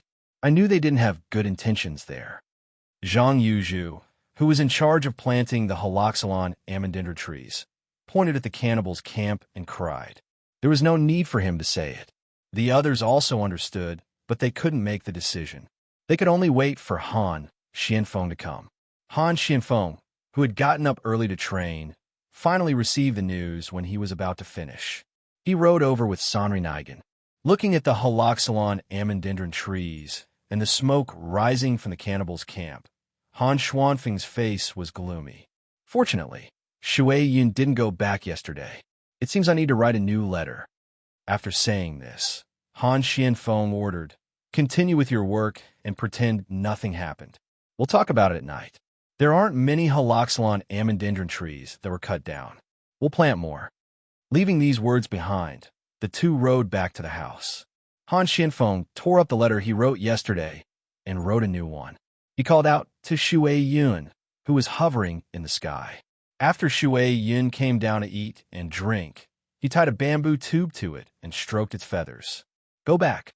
Be careful. There's no rush here. Don't tire yourself out." It wasn't clear if Shui Yun understood, but she cried out and ran a little. She flapped her wings and flew into the sky again. Gradually, she became a small black dot and disappeared from Han Xuanfeng's sight. If there were more Shui Yun, we wouldn't need pigeons. "It's much more convenient," Sanri Nigan said enviously. "They're chickens. You can have as many as you want. The only thing we can hope for is for Shui Yun to find a partner. When we have a little Shui Yun, we'll see if we can raise one." Han Xuanfeng's eyes were still looking at the sky. Sanri Nigan knew about eagles and said, "Even if we have a little Shui Yun, it might not be useful. She might fall to her death. First, she'll be pushed or thrown down by a big eagle. Then, even if she can fly, she'll have her wings broken by the big eagle. Not many survive. You're talking about other eagles. Shui Yun isn't that stupid. He'll wait for others to make a thick cushion for him and then throw the little eagle down from the sky. Even if it doesn't learn to fly, he can catch it and throw it again. It's the same when he breaks its wings. With the little prince and his wife's wealth, it wouldn't be difficult for them to pave dozens of acres of cotton for Shui Yun. If you don't believe me, just wait and see. When Shui Yun has a child, will the little prince and his wife do that? Will Shui Yun cooperate? Han Xianfeng, who treated Shui Yun as a human, didn't agree with Sanri Nigan. Other eagles weren't smart enough, but Shui Yun, a psychic eagle, would be very cooperative. After all, it was his child. Sanri Nigan was dumbfounded by Han Xuanfeng's words. Thinking about it carefully, it was true. Yes, Shui Yun is different from other eagles. Other eagles are arrogant, but they are arrogant to everything. Shui Yun is only arrogant in battle. It knows when to advance and retreat. If someone is good to it, it will be very cooperative. That's why it's alive. Many of its enemies are dead. Don't worry about Shui Yun. The little prince and his wife will think about it. Tonight, the revenge will begin. Han Xianfeng looked in the direction of the duo eater's camp and sneered. Night fell again. No one could see Shui Yun, who endured the sleepiness and continued to fly. The moon was a little less, and the sky was darker. Instead, the stars were brighter. Dozens of figures came out from the lake. They went around a big circle and headed toward the fenced haloxylon tree. When they got close to the fence again, the leader finally found that something was wrong. He stopped in confusion. After thinking carefully, he realized what was wrong. There was one sound missing. The dog stopped barking. Just as he was hesitating whether to continue or not, and whether there were any traps ahead, a fire suddenly appeared in the direction of the camp. Then there were screams. At first, there were only 1 or 2 screams, but in the end, there were a lot of screams. The leader of the dozens of figures couldn't care less about the haloxylon tree in front of him. He ran back to the camp first, followed by dozens of people. If the moon was round and bright enough, one would be able to see the anxious expressions on their faces. When they returned to the camp, some people in the camp rushed out, and some couldn't meet up with them. In addition to the people who ran out without any problems, there were also people who were on fire, making heart-wrenching sounds as they ran around like headless flies. The people immediately began to look for tools to hold water. They ran to the lake to scoop up water and splashed it on the people on fire. When the sound gradually stopped, the whole camp had become a sea of fire. The remaining 400 or so people looked at the scene in front of them and wanted to cry. Until now, they hadn't seen the people who attacked the camp. It was as if the camp itself was on fire. But this was impossible. They knew who did it, but like Han Xianfeng last night, they couldn't find any evidence to prove it. Unwilling to give up like this, the Duergan spread out and searched for enemies that might appear in the surroundings. As long as they could find one, they would have an excuse to cause trouble for the Tang people living here. At the very least, they would have an excuse to dispatch troops. A few of the duo eaters lit torches from the campsite and walked all the way to the outside of the fence. Just as they realized that they had gone in the wrong direction and were about to go back, someone suddenly shouted from inside the fence, "Who are you? Don't move." The man-eaters were stunned. Only then did they realize that they were still holding torches. One of them shouted, and the man-eaters threw down their torches and prepared to leave. Before they could run a few steps, a buzzing sound came from the sky, and then countless arrows fell, nailing them to the ground. Those who hadn't died for the time being could still vaguely hear the sound of dogs barking. Before daybreak, more than 100 people with crossbows in their hands made a large circle and returned home. If someone carefully smelled them, they would be able to smell the smell of cooked oil on their bodies. When the people who had endured until daybreak checked the camp, they found many arrowheads made of stone. Looking at these arrowheads and the ashes of the arrow shafts, the people understood that if they asked the Tang people about these things, they wouldn't admit it because the Tang people didn't have stone arrowheads. If they didn't believe it, they could look at the people the Tang people found. They were dragging a few corpses, and the corpses were full of arrows. Those arrows were definitely iron arrowheads. When questioned by the Tang people, the people also questioned them. Even though both sides knew that the other side was the culprit, neither side was willing to reveal it. Chapter 799. Zhang Shuo felt that he had found an opportunity. The more he spoke, the smoother he became. He repeatedly told Li Longji about the various benefits of taking over Jinchuan. How could Li Longji not know about the benefits of taking over Jinchuan? Jinchuan did not belong to the Tang Empire. The terrain there was dangerous, and if he could rule it, it would be much easier to deal with Tubo. However, it was precisely because of this that he felt that he could not take over that place. If he did, it would be tantamount to falling out with Zhang Xiaobao and Wang Wan. Tubo, who was originally in an honest state, could easily be forced into a corner. Not only Tubo, but the Tujue might also interfere. Hearing Zhang Shuo say that he would send people to seize Zhang Xiaobao and Wang Wan's slaves, Li Longji's eyes revealed an inexplicable emotion. This emotion was directed at Zhang Shuo. Zhang Jiuling, who was guarding at the side, looked at the emperor's expression and found that something was wrong. He was too calm, and his eyes narrowed because of Wei Wei. He was worried that Zhang Shuo would anger the emperor, so he quickly interjected. Lord Zhang, Jinchuan is where Zhang Xiaobao and Wang Wan earn money. I think that the people there will only listen to the two of them. It seems inappropriate to send people to manage it. Just as Zhang Shuo was thinking of a way to make the emperor agree to his suggestion, he was interrupted by Zhang Jiuling's words. He looked at Zhang Jiuling with a bit of dissatisfaction. When he saw Zhang Jiuling look back at him with a gaze that was not easy to see in the past, his heart trembled, and he finally reacted. He carefully looked at the emperor again and did not mention who should be sent. He then glanced at Yuan Rong, who spoke up for him just now, and said, Your Majesty, Zhang Jiuling is right. Think about what Zhang Xiaobao and Wang Wan are thinking. I wonder if Your Majesty has a plan for the two of them? When Zhang Shuo said this, he felt very helpless. He understood that the emperor's support for Zhang Xiaobao and Wang Wan was very firm. If he wanted to touch the two of them, it seemed that Jinchuan was not a good opportunity. Moreover, recently, he also felt that the emperor's attitude towards him seemed to have changed. It was not that the emperor suddenly distanced himself from him, but when he spoke to him, there was less of the usual casualness and more of a businesslike manner. This was not good. He had to think of a way to make up for it.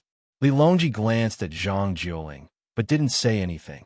He nodded at Gao Li Shi, who hurriedly stepped forward and reached into his bosom. When he looked again, there was a letter in his hand.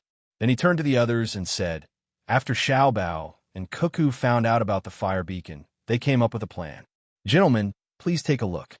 As he spoke, Gao Li Shi delivered the letter to Yuan Rong. The content of the letter was slightly more than usual. Yuan Rong first skimmed through it, but then his eyes widened, as if he had seen a ghost. He carefully read the letter from beginning to end, and his body couldn't help but tremble, as if he had seen something shocking. The others couldn't help but be curious. What exactly was written in the letter that Zhang Xiaobao and Wang Wan sent that made the practical Yuan Rong so scared? Lord Yu, may I take a look? Li Linfu, who had always wanted to learn and surpass Zhang Xiaobao and Wang Wan one day, saw that Yuan Rong didn't hand the letter to anyone else, so he reminded him.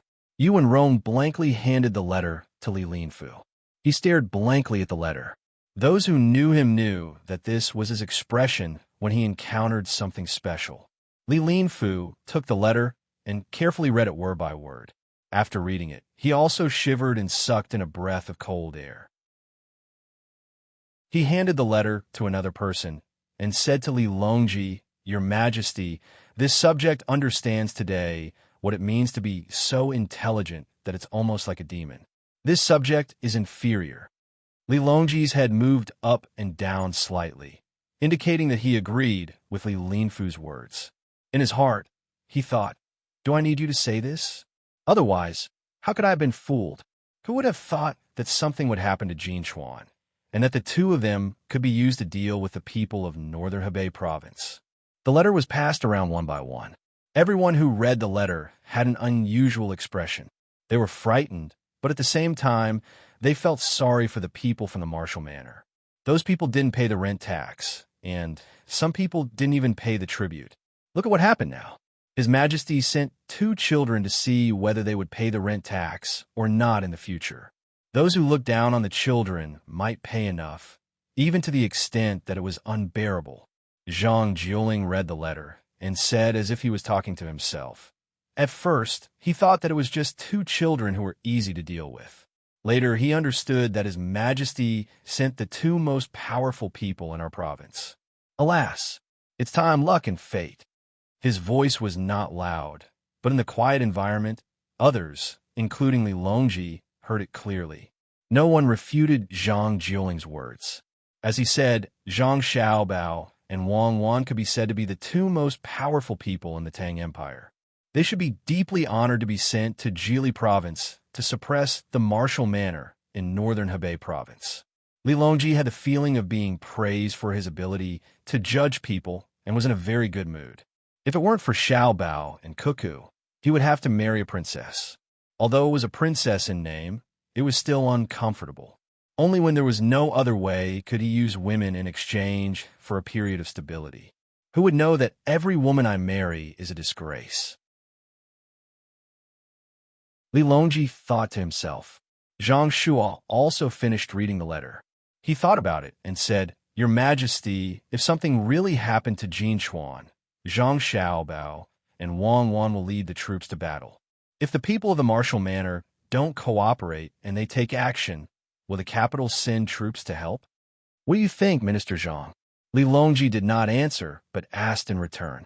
Zhang Shuo hesitated and said, I think that if Zhang Xiaobao and Wang Wan find an excuse to send troops to other martial manors, the imperial court can't directly send troops to help. They're using friendship as an excuse. If they send troops, it will be a private army. Your Majesty, when the time comes, you will need to punish them and reprimand them for sending troops without permission. Well, that's natural. Is there anything else? Li Longji agreed with Zhang Shuo's statement. Even if he wanted Zhang Xiaobao and Wang Wan to beat the other side into submission, he had no choice but to issue a statement when the 2 of them were making a move. Otherwise, if someone else followed suit and secretly sent out troops, should he interfere or not? Seeing that the emperor asked him again, Zhang Shuo continued. The imperial court can't send troops, but it can make a move to deploy troops. It will put pressure on the martial manor in Henan province and make them not dare to act rashly. Li Longji was satisfied. He was very angry just now that Zhang Shuo wanted to go against the 2 children at such a critical time. He asked the others, who has other ideas? Everyone was silent, which meant that they agreed with Zhang Shuo. Chapter 800. After a few more days of hard flying, the thinner Shuiyun finally returned to the capital of Jili. Seeing Shuiyun's tired appearance, Zhang Xiaobao and the others felt sorry for her. They had already prepared to slaughter the cow, and Zhang Ying accompanied her, saying something that they did not know if Shuiyun could understand. It's actually a meddlesome person, not the Tubo or the Turks as we guessed. Zhang Xiaobao, who had received the information, was very puzzled. That doesn't prove that the 2 places are not behind this. 500 people are probably not enough to fill the gap between the teeth of the slave army. Fortunately, I wrote a letter to tell them not to act rashly. Otherwise, if they were all wiped out, where would they find an excuse to send troops? Wang Wan was very happy to see the information. This was good. With an excuse to send troops, they could mobilize the people in the commander-in-chief's office. Then, it would be the critical moment for the next step. Zhang Xiaobao also understood Wang Wan's plan. This time, she would take the soldiers away. Through the delicious food and drinks along the way and her commanding skills, she would be able to greatly impress the soldiers. When the time came, they would have more fighting strength. Even if some people could not be recruited because of their family members, they could spread the news of their strength to others through their mouths. If they attacked other places in the future, it would also be a blow to the morale of the other places. But there was still one more thing to solve. The Duo Eaters are not hostile to the Tang Empire yet. If we attack them, will there be diplomatic problems? How can they not be hostile? Cutting down our haloxylon shuttle trees is a provocation to us, an invasion of the Great Tang. Our Jili province is not the North military camp of the Northeast. The ones who should be thinking about diplomatic troubles are the duo cannibals. They need to pay enough to appease the anger of the great Tang. Wang Wan did not care about international relations. The current Tang Empire was still very powerful. Well, send a letter to the people participating in the exercise and tell them to be prepared. I believe that our friendship can pass the test of war. Seeing that Wang Wan insisted, Zhang Xiaobao naturally would not continue to object. As he spoke, he spread out the paper on the table and wrote a letter. Along with the letters sent to the surrounding governors' manors, there were also letters sent to the capital. The capital didn't have a spirit eagle like Shuiyun, so they still didn't know the exact situation in Jinchuan. Pengzhou Pass had probably only just received the news and sent people to deliver the letters to the capital as quickly as possible. However, it would still take a long time for the letters to arrive. Li Longji had just finished discussing with Zhang Shual and the others what they were going to do next. They were prepared to fully support Zhang Xiaobao and Wang Wan, at least in name. As for the deployment of troops, they would just treat it as normal training. If they did not do anything, the soldiers would get rusty. As a result, they were shocked by the news they received just as they were about to make a decision on Hebei province. Li Shi, Cuckoo is about to start a war. When Li Longji received the news, he was tasting his tea. This year's new tea had arrived, and there were many top-notch teas. Ever since he said that there was no need to send him the best tea every year, Li Longji was finally able to enjoy them. Otherwise, he would have to continue drinking the original first-class tea. Gao Lishi understood the emperor's meaning. Although the emperor only said a few words, he wanted to ask whether they should hold some kind of drill in Jiannan province. Your Majesty, this subject believes that we cannot start a war in Jiannan province at this time. First, the troops there are not conscripts. They are the soldiers that the local Jidushi recruited using the money collected from the local area. Just like what Xiaobao and Cuckoo said, soldiers with conviction are the most reliable soldiers. Li Longji didn't say anything in response to Gao Lishi's words, but his eyes showed his approval. Nowadays, the capital and the surrounding prefectures were already recruiting conscripts. Although the treatment was not as good as that of Jili province, compared to recruiting soldiers, it was better to solve the worries of those who wanted to join the army. Therefore, the results were not bad. As for the work arrangements in a few years, one could be sent to the local government offices to serve as yamen runners, while the other could be sent to the business enterprises of the Zhang family and Wang family. This was what they had agreed on at the beginning. Gao Lishi continued. Secondly, our great Tang should not say anything about this matter. Even if Xiao Bao is this subject's adopted son, the two of them are very important to our court. Jinchuan is not our great Tang's territory. Xiao Bao and Cuckoo sending troops is their business. If our court speaks up, wouldn't it be admitting that Jinchuan belongs to Great Tang? What would Tubo think? In fact, Li Longji also thought the same, but he didn't want to say it out loud. Xiao Bao and Cuckoo were helping him to guard a large area. If he didn't help at a crucial time, what would he do if the two little guys threw tantrums? But when it came from Gao Lishi's mouth, it was different. That's fine. I'll listen to Lishi's recommendation. As for Xiao Bao, I'll write a letter to them. I believe that the two of them also think the same. I'm just afraid that the other commander-in-chief's manners might not agree. Gao Lishi quickly took over the task. Li Longji also said, let the Jiangnan East Navy cooperate with the Hunan South Navy. The location is at the front line of Dengzhou. The news was quickly sent to Zhang Xiaobao. After reading it, he smiled and said to Wang Wan, Li Longji is telling us to send troops in his own name and give us compensation in other aspects. Now, it's up to the people of the Commander-in-Chief's manors to cooperate. When the people of the Commander-in-Chief's manors who were asked by Zhang Xiaobao and Wang Wan to cooperate with the drill received Zhang Xiaobao's request to hold the drill in Jinchuan, they didn't react at first. They only thought that Zhang Xiaobao and Wang Wan wanted to bring troops over to show off their past achievements.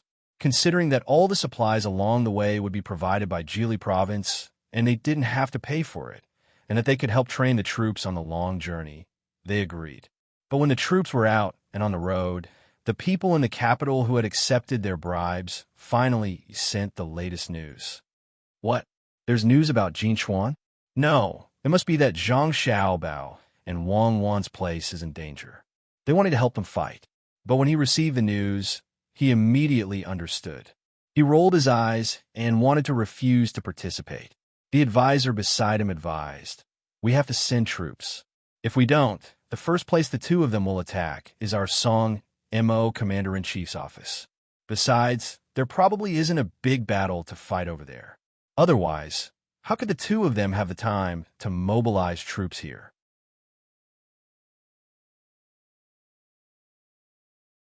Chapter 801. Waves splashed on the shore, and the sound of gulls and egrets could be heard.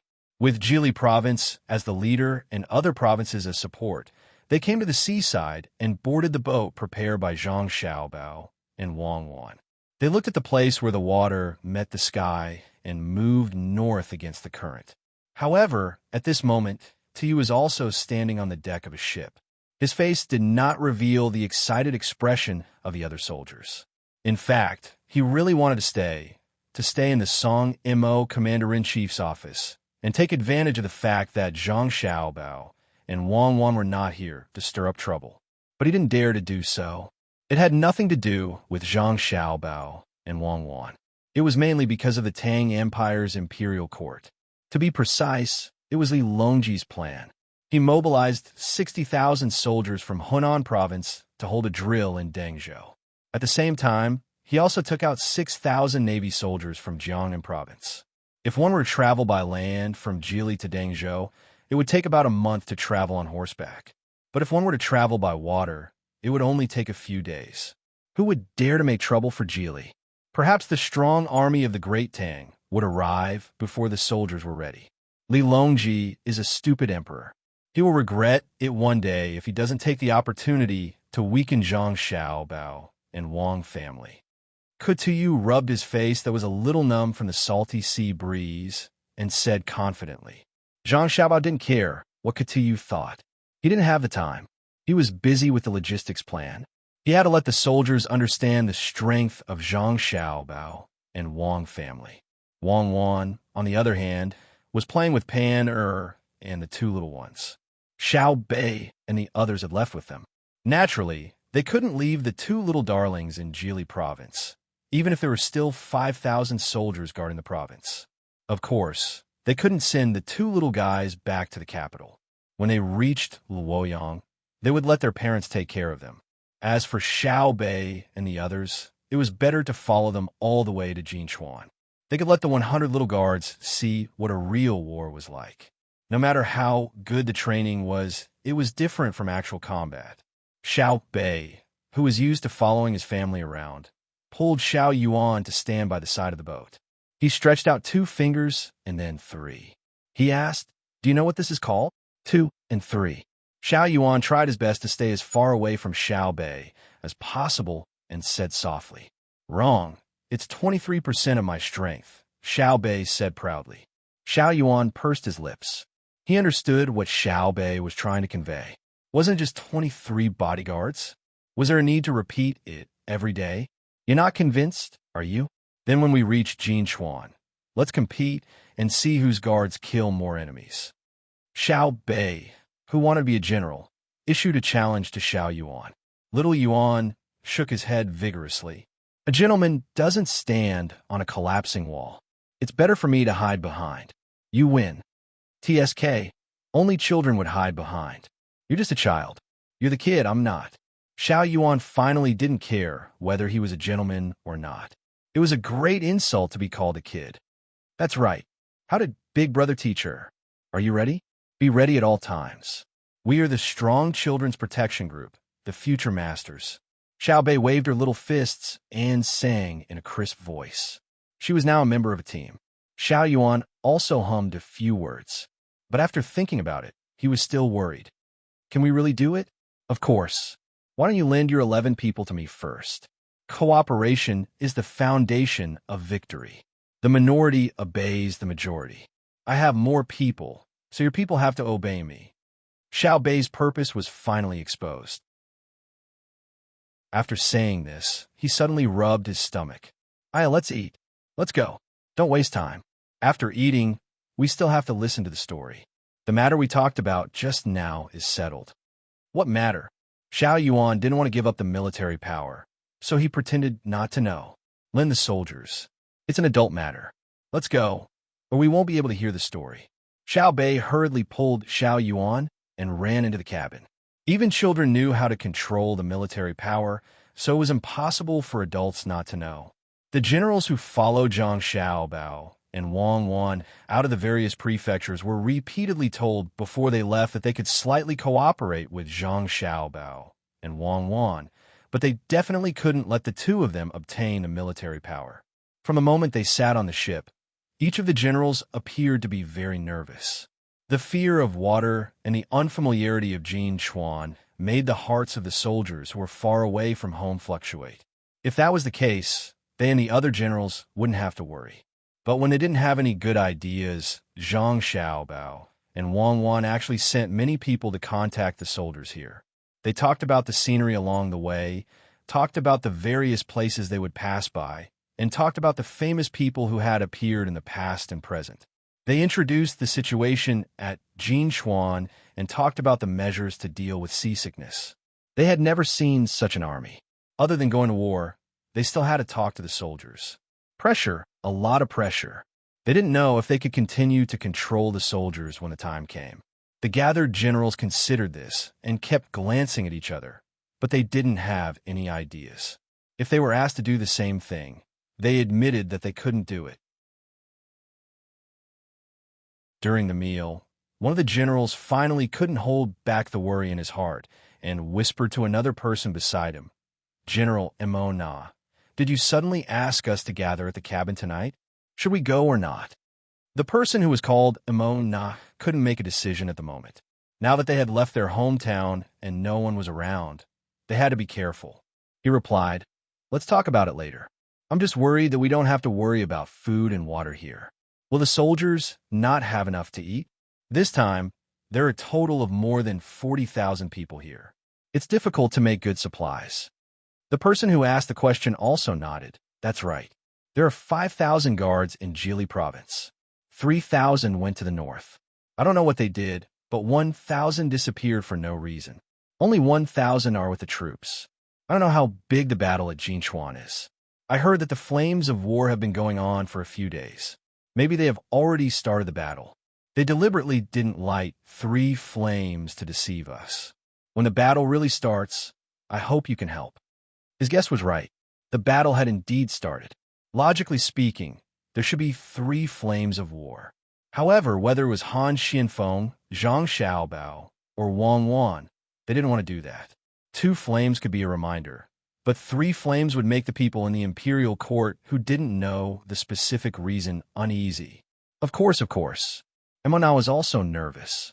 He always felt that he was being schemed against. The generals had different thoughts when eating, but the soldiers under their command lived very well. According to Zhang Xiaobao and Wang Wan's understanding, northerners usually had a strong appetite, so the food prepared for the soldiers was a little salty. Coupled with a light soup, the taste was something the soldiers had never tasted before. Giamos made of marinated donkey meat, pickles in jars, and soup with cucumber, egg, and fungus were 3 simple dishes. All the soldiers ate until their stomachs were bloated. They couldn't stop cheering. However, when the person sent by Kutiyu to investigate came back, Kutiyu felt more and more uneasy. Usually, in the army, he didn't give his subordinates donkey meat and good biscuits, let alone soup with fungus. Many soldiers probably didn't even know what fungus tasted like since they were born. How could fungus be eaten by ordinary people? It seemed that Zhang Xiaobao and Wang Wan were scheming something big. He thought about how he had always lost in the several confrontations. Suddenly, he was worried and unconvinced. He waited until night came and discussed with the generals before he could unite to deal with the 2 of them. The ship was not slow. Even if it was against the current on the water, it didn't stop at all. In addition to the full sail, the wheels on both sides of the ship were also turning nonstop. Zhang Xiaobao didn't have to take all the supplies from his own home. In that case, the loss of freight would be even greater. Along the way, he bought directly from the places on both sides of the river. The current season was a good time for several kinds of vegetables. He sent people to spread the news that he was buying a large amount of goods. There were naturally clever merchants who would think of ways to collect enough ingredients and send them to the place. As a result, the prices on both sides of the Yellow River rose by a lot. Zhang Xiaobao didn't have the leisure to think about how much the passing by could increase the economy on both sides of the river. He was thinking about how to deal with Katuyu. Every cabin where the generals lived had a special surveillance method. What a group of generals discussed last night naturally couldn't escape his ears. After hearing the report from his subordinates, Zhang Xiaobao said to Wang Wan, "But Tuyu is really ruthless. In order to deal with us, he didn't care about the health of the soldiers and wanted to poison them. He even wanted to eat poisonous things themselves. It's not a poison that can kill people. It's just croton. There are only two purposes. First, he wants his subordinates to misunderstand us. Even if they don't think that we poison them, they will think that our logistics are not good. Second, he wants to delay time. He can't travel so fast when he's sick." Wang Wan showed a very disdainful attitude towards what Katiyu did. Zhang Xiaobao sat there and tapped his face with his hand for a long time. Since he wants to do things to the extreme, I will help him. It's not easy for him to get a lot of croton. I have to help him. He wants to be ruthless to himself, but I will be even more ruthless to him. I want to see if he can continue to command the army after he falls ill. What are you going to do? Wang Wan hadn't seen Zhang Xiaobao's signature move for a long time, but this didn't mean that she didn't know the consequences of Zhang Xiaobao's actions. Zhang Xiaobao also missed this kind of direct and targeted strategy. He chuckled and said, "There's a tactic called information warfare, and there's also a saying called 3 men make a tiger. Our advantage is that we have Water Cloud and Pigeon. Even if he doesn't do it, he'll still do it even if everyone says he did it. You want to send a message directly to the Song MO Commander-in-Chief's office and expose Kutuyu's actions?" Wang Wan guessed. "No, I want to send a message to his surroundings and let the people in the Song MO Commander-in-Chief's office know through other people's mouths. But not now. No matter what, we have to go through the capital so that they can't catch up even if they want to send a message." Chapter 802. While Katuyu and the other generals were in a bad mood, their soldiers were living a very good life. During this period of time, they were able to eat good food that they normally couldn't eat. White steamed buns and rice that were very comfortable to bite on. Coupled with the supply of vegetables and meat, they felt that this time they were not out to fight, but to enjoy life. Especially at night, when the dew was heavy, the person in charge of the night watch could even get a small cup of wine. It looked a little small, but it was much stronger than the wine they drank before. Just a small cup was enough to warm up their entire body from the inside out. The soldiers had already fallen in love with this kind of life. The only thing that made them a little unhappy was that the food that followed Zhang Xiaobao and Wang Wan, as well as the few hundred guards, was not the same as what they were eating. For example, last night they had 1 serving of fish, 2 servings of vegetables, eggplant, and cucumber, and a bowl of mutton soup. However, the people who came with Zhang Xiaobao and Wang Wan ate eggplant and cabbage. The meat dish was braised pork and a bowl of egg soup. The braised pork was fine. After all, the fish they ate was called braised fish, although the taste was a little worse. However, eggplant and cabbage were not vegetarian dishes at all. Hu's vegetarian dish was called minced meat and eggplant. Hu's vegetarian dish had shredded meat in it. No matter how envious or jealous they were, they couldn't complain. I won't complain. A Khitan soldier who was in charge of the night watch held a cup of warm wine in his hand. He licked it gently with his tongue and said to the person next to him who was also in charge of the night watch, "My life is worth it. I have meat every day and wine when I am in charge of the night watch. Since I was young, I have never drunk such good wine." Another soldier had the same feeling. He sniffed the wine cup with his nose and said, "It's a pity that someone else will be in charge of the night watch tomorrow." When I discussed it with them, they didn't want to do it. I'm willing to do the hard work of night watch. Right now, I'm just scared. I'm scared that if I follow them all the way and come back victorious, how am I going to live without Governor Zhang and Adjunct Wang? Now I understand why their subordinates are so good at fighting and eat so well. Keep your voice down. Don't let anyone hear you. Otherwise, even if you don't die, you will lose a layer of skin. I really regret that I didn't go to Geely State to be a soldier. If I brought my family with me, I don't dare to think about it. I don't dare to think about it. The person who spoke earlier lowered his voice and looked around nervously. Seeing that no one was paying attention to them, he heaved a sigh of relief. The two of them sipped their wine and continued their night watch. The same thing was happening on different ships. But how could Tiu not hear any news at all? However, he had no other choice. He couldn't possibly ask his subordinates not to eat the food provided by the Zhang family and Wang family. Where would he find food to feed his subordinates then? His subordinates were used to eating the food of the Zhang family and Wang family.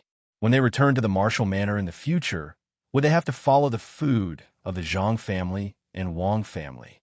Pass down the order. Get someone to buy croton as soon as possible. We'll be arriving in Luoyang soon. Hand it over there. Once the croton is obtained, give it to someone to use. Tu had a feeling that time was passing by like a year. He wished he could grow a pair of wings and fly outside to bring back the croton. The subordinate who had been in charge of waiting on him agreed and carefully left the cabin to make the arrangements. Contacting people outside was a very troublesome matter. When the time came, they still had to send the croton to the various ships. A moment of carelessness could be discovered. Zhang Xiaobao and Wang had already helped Tiu arrange some of the matters. They were also waiting for the right time to come. Wang lay on the bed, her head leaning on Zhang Xiaobao's shoulder as she whispered, "Xiaobao, the matter of the bank is now considered stable. Do you have any plans for the next step?" Zhang Xiaobao knew what Wang was asking about. It was the same problem of interest as when a national debt was issued. Now, the bank didn't have to pay any additional fees for depositing money. Ever since the bank took this measure, other places that specialized in exchanging money had no choice but to think of other ways to collect funds. No one was willing to deposit money with them. At the beginning, many shops wanted to support the bank, but as the imperial court bought large amounts of silk when the time was almost up, they felt the determination and strength of the imperial court. Seeing that other people were coming to take a large amount of money and transfer it to the bank, they had no choice but to follow the great Tang bank's policy of exchanging and storing without any fees. Otherwise, if all the people who deposited money with them came to withdraw money, they simply couldn't afford it. A lot of money had already been lent out in the form of usury, but it wasn't time yet, so they couldn't collect it. It was precisely because of this that Zhang Xiaobao hadn't introduced the matter of interest. He was afraid that it would have too great of an impact on other financial industries. After thinking about it carefully, Zhang Xiaobao said to Wang, "Isn't it a bit too early? You have to know that once interest is paid on deposits, it means that the currency has begun to depreciate. In order to make the people feel that their money hasn't depreciated, we have to increase productivity. Right now, we are researching all kinds of science and technology, but we haven't taken it out yet. Then let's take it out." Wang also understood this situation. If they didn't develop productivity, then the depreciation would be true depreciation. If productivity could keep up, then they would be able to reach a balance between supply and demand. The more productivity developed, the better the people's lives would be. Xiao Bao. If we take it out, then the people's lives will be better, Wang added. Even if it's better, they won't be satisfied. Have you read history books? I haven't studied it systematically, but I know the thoughts of human life. In the past, it was just liberated, right? At that time, 1 cent could buy a large piece of fermented bean curd. What about us at that time? We didn't have a cent or a cent. 1 piece of fermented bean curd was $1, and it was still small. It should be considered a devaluation of the currency, a devaluation of more than 100 times. But at that time, the money we earned was very little, only $12 or so a month. At that time, we earned close to $10,000 a month, and that was considered low. But at that time, the people complained that the price of goods was too high. Because luxury goods were expensive, some people earn more money. What's that saying again? It's called, don't worry about scarcity, but worry about inequality. Do you mean that in order to let the people live in the happiness of undeveloped productivity forever, you don't want them to transition to an era of inequality where they can eat a lot of food and wear beautiful clothes? I don't agree. When Wang Wan heard Zhang Xiaobao's words, she wondered what he was going to do. But she also knew very well that if one wanted to rely on someone's power to interfere with the development of the era, they could only delay it, but they couldn't stop it. Zhang Xiaobao shook his head. I don't agree either. What I mean is that if we develop productivity well, others won't appreciate our kindness. Why should we release all the technology at once? Let's do it bit by bit. If we release a little bit, we can earn a lot of money. The investment in scientific research is not small. In order to have more money to invest in benefiting the people in the future, we need to continue to accumulate a lot of money. We can't burden the imperial court, and we can't exploit the working people. So, the interest matter can wait. It could be considered as helping the financial industry. Okay, why are you looking for excuses? Can't you just say that you want to make money? Why do the words sound so strange when they come out of your mouth? Sure enough, there's no good person in business. Wang Wan was confused by Zhang Xiaobao's words just now. When Zhang Xiaobao finished speaking, she understood that he was just looking for excuses. Right? Who's a good person in business? They're all officials. Good people, good officials, right? Zhang Xiaobao muttered. I don't have anything to say to you. Go to sleep. Move over there. Don't take your arm away. It's still a pillow. Wang Wan also muttered. She pulled Zhang Xiaobao's arm and put her head on it. It's numb. It's numb. Tomorrow, we have to provoke them and let them be firm in their thoughts. I heard that some girls get married and have children at the age of 13 or 14. We're almost there, right? I heard that eunuchs don't have to worry about this kind of thing for their entire lives. I can help you. At dawn the next day, Xiao Bei and the rest of the little guys started to train their 100 teenage bodyguards again. They did morning exercises on the deck and shouted loudly. It really did look like they were doing something. The bodyguards brought by Zhang Xiaobao and Wang Wan, as well as the 1,000 soldiers, were also training in a small area. The other 40,000 people were already immersed in the aroma of the food. It was not inferior to a gentle village at all. Today's breakfast was meat buns. There were some green onions in the chopped meat filling. Before they could eat it, the fragrance that assailed their nostrils made them drool. With the addition of the meat, pickles, tofu pudding, and chives, it was as if it was the new year. As expected, when Tiyu found out what they had for breakfast, his expression turned even gloomier. The other generals also felt regret. If they had known earlier, they would not have brought them here personally.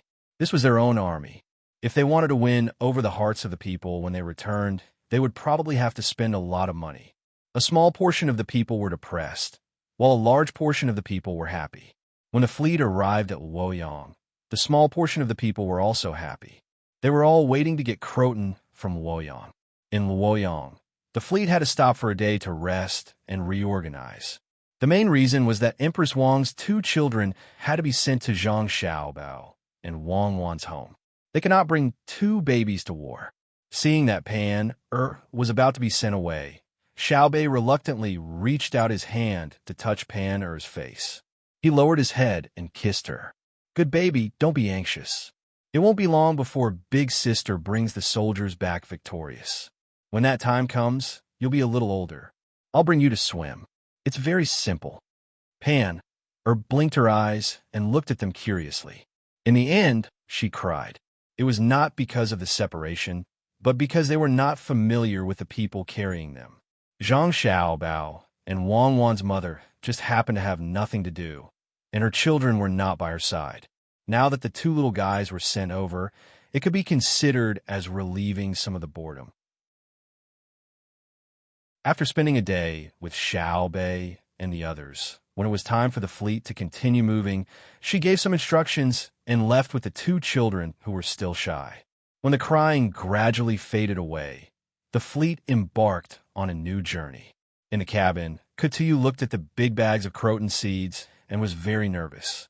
He asked the person who went to do the work, "Did anyone follow you?" "No." This little one looked carefully. Besides, this little one used the excuse of buying something else as an excuse. Who would have thought that there would be so much croton seeds in the cargo? The person who did the work shook his head and promised. Not to mention that no one else found out. Even if they found out, he would not dare to say anything. Kutuyu licked his lips with his tongue, then bit it and said, "Find a way to spread the news to the other ships. 2 days later, at night, we will act at the same time. If this matter is leaked, then this little one understands. If it is leaked, it will be done by this little one alone. It will have nothing to do with the general. When the time comes, I ask the general to take care of this little one's family." How could the person who did the work not understand Kutuyu's meaning? If there is a problem, he will have to take the blame. Even if he did not want to do this, he did not have the right to choose. Go after this matter is done. There will be no shortage of benefits for you. Kutuyu ordered again. He took a few deep breaths and no longer cared about the croton seeds in the cabin. He went outside and looked at the scenery on the river as if nothing had happened. Because they were going to the desert, they did not have to go through Jianan Robai land. This made the Zhang siblings feel very regretful. When the time came, they could only think of a way to discuss with Zhang Xiaobao, and Wang want to let the two of them go home to have a look or to pick up their families. There was no need to go by land, so they walked along the Yellow River. To be precise, they passed by the capital and then entered the Jing River. At this time, Kutuyu was looking at a bridge on the river in shock. The water of the Yellow River surged and hit the side of the ship. Compared to the bridge that spanned the two sides, the surging water did not seem so shocking. What is the name of this bridge? Kutuyu looked at the pedestrians on the bridge and asked the soldiers on the side of the bridge. Replying to the general, "This bridge is called the third bridge of the Yellow River. It hasn't been named yet. This humble one has inquired about it. The naming of the bridge is not simple. If someone is willing to pay 1,000 strings of coins, they can name the bridge this year. If they still want to name it next year, they will have to pay again." The soldier had a lot of communication with other people and knew a lot of things. The third bridge? So there's also the first bridge and the second bridge? One has to pay 1,000 strings of coins to name it? Is there really someone stupid enough to pay? Kutuyu did not see the bridge the last time he came, but this time there was. It seemed that there was more than one bridge, which made him feel strange. What was even more strange was that they were willing to spend money to name it. The soldier said again, "There is. The first bridge and the second bridge have been named. The first bridge is called the 10,000 Zhang Cloth Line, and the second bridge is called the Wei Riverboat Transport. General, this bridge was built by the Zhang family and the Wang family. The Zhang family and the Wang family are really capable. They can actually build a bridge on the river. Also, their daily meals are good." "Good, you eat it. It is not small, it is not small." Kutuyu really did not know that the bridge was built by the Zhang family and the Wang family. Seeing it with his own eyes today, not only did he not have the heart to applaud Zhang Xiaobao and Wang Wan, but his mood became heavier. The more capable the two families were, the more difficult his life in the commander-in-chief manner would be.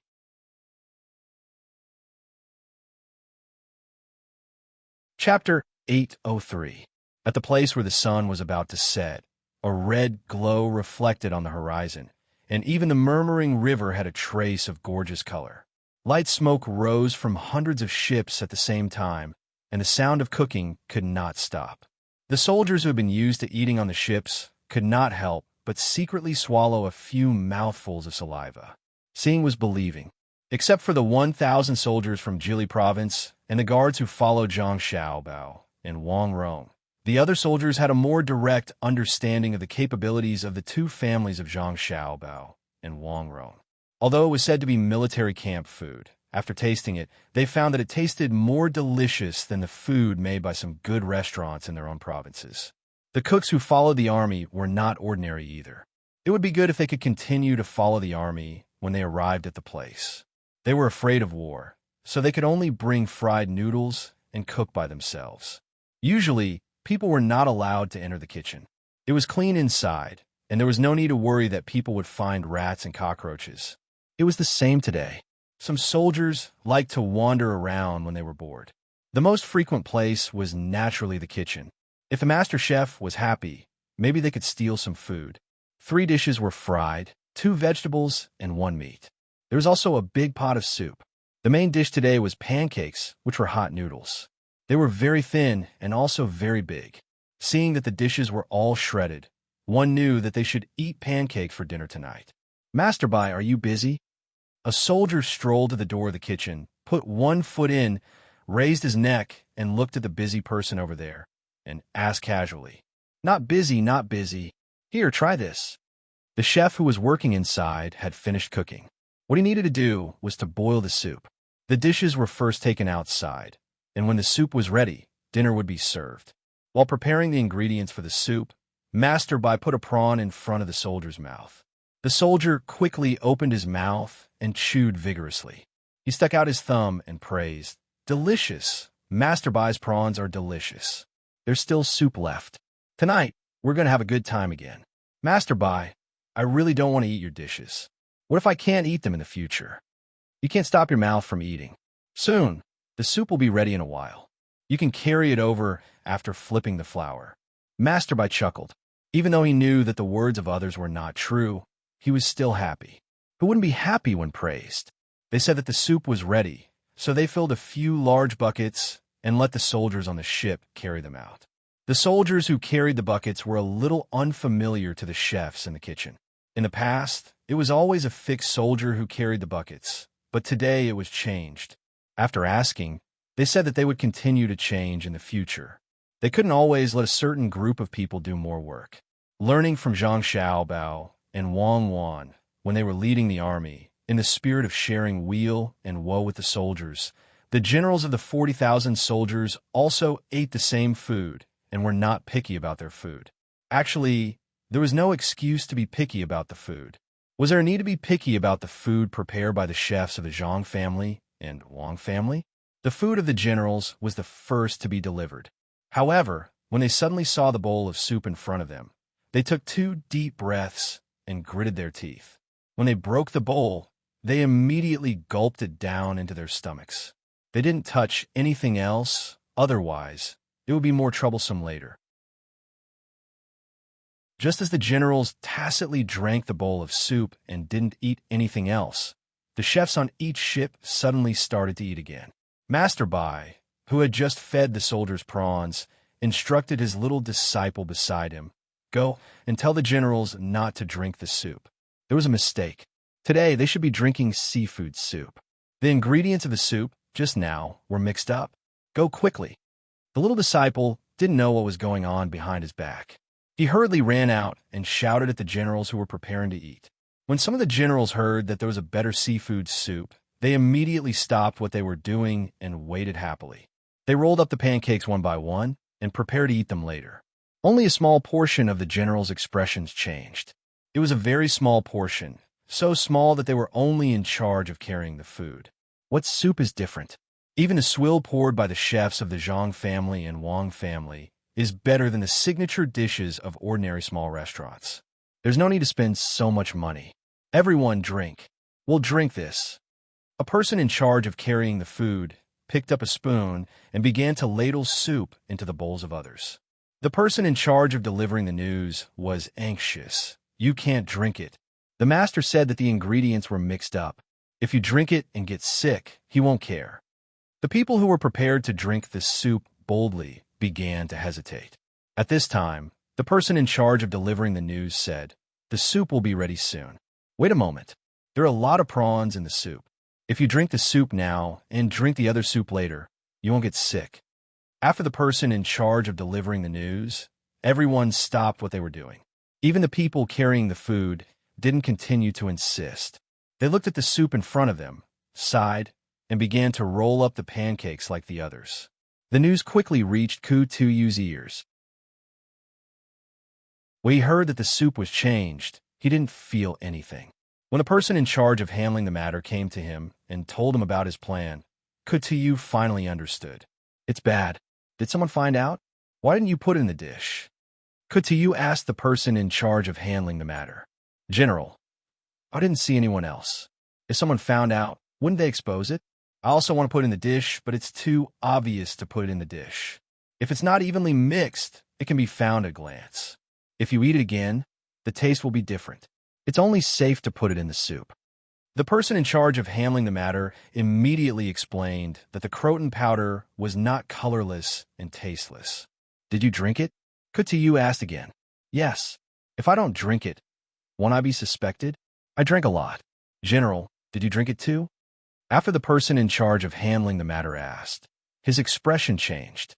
It was unknown whether the croton powder reacted so quickly or it was just a psychological effect.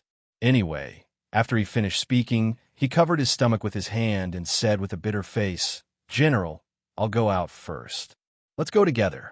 Kutiyu didn't look good either. When the two of them walked hurriedly to a certain place, Kutiyu seemed to be very unwilling to give up, have Zhang Xiaobao and Wang Wan and the others eaten. General, you forgot that they eat different dishes from us. They eat better and don't need our people to help them carry the buckets. General, I'll go first.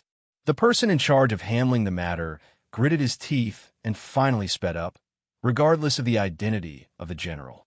Zhang Xiaobao, who was also eating, knocked the bone marrow out of the bones for his younger brothers and sisters and put one on each person's plate.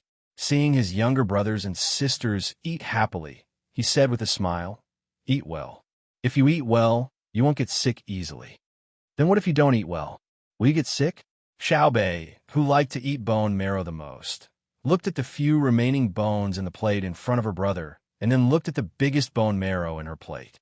She opened her small mouth and took a little bite, smacked her lips, and said, That's right. If you don't eat well, you will get sick. For example, that Kutiyu doesn't eat well. When the time comes, he will definitely get sick. Zhang Xiaobao suddenly thought of what happened tonight and was very happy. Xiaobei first looked at her brother doubtfully. She grabbed a bone with one hand and held the wrist of her other hand. Otherwise, she wouldn't be able to bear the weight of the bone. She nodded and said, Brother said that he will get sick, so he'll definitely get sick. I think the bone marrow in this bone tastes better than the one in my plate. Help me take it out and let me compare. Xiaoyuan, who also liked to eat bone marrow, looked at Xiaobei's actions and pretended to be disdainful, saying, You're so cunning. What's the point of comparing the taste? You could just say that the remaining bones aren't enough to split between each person and I'll give them all to you. I don't think that way. You're measuring the heart of a gentleman with your own mean measure. Since you reminded me, I'll do as you say. Brother, give me the bone marrow of the other bone too. Xiaobei had a wronged look on her face, as if everyone had misunderstood her. The few of them were eating noisily when all of a sudden, the generals finally sent someone to look for Zhang Xiaobao. They asked Zhang Xiaobao to send a few doctors over to take a look. It was unknown whether it was because they had caught a cold or because they were not acclimatized to the environment and had a stomachache. If only this could be recorded and let the soldiers know of their plan. Let's see how they can continue to lead the soldiers. Wang Wan said regretfully. Yes, even if they find someone to prove it, it won't work. However, they can't expect to lead the soldiers anymore. It's probably because they are not acclimatized to the environment and will need to be treated for a long time. What do you think of 4 months? After all, our doctors aren't gods. Their methods are limited. Zhang Xiaobao also lamented. Thus, the fate of a certain group of people was decided just like that. The doctors went over to take their pulse and then prescribe medicine. After taking the medicine, they would continue to have diarrhea. They would take their pulse again and drink the medicine again. In any case, it was fine as long as they didn't die. The peaceful night passed just like that. Some of the soldiers were discussing the seafood soup from last night. Some people didn't dare to think about that matter. After hearing that the general's stomachs were all bad, they could only sigh and sigh. A day later, Kuyu still hadn't recovered. A trace of waxy yellow appeared on his ruddy face. There were obvious dark circles around his eyes. General Kuyu, I wonder if your body is better? I keep feeling that it's not because you're not acclimatized to the environment. Later, I will find a few better doctors to come over and take a look at the general. I think it's because of the soup. The others didn't have stomachs. It's because they didn't drink the soup. Wait for me to investigate in detail. Zhang Xiaobao took 2 kinds of fruits and found a cabin where they could stay and said to Li Yundong. Looking at Zhang Xiaobao's eyes, Kuyu suddenly had a feeling that Zhang Xiaobao knew about this matter. Moreover, he was the one who arranged it. Otherwise, how could it be so coincidental?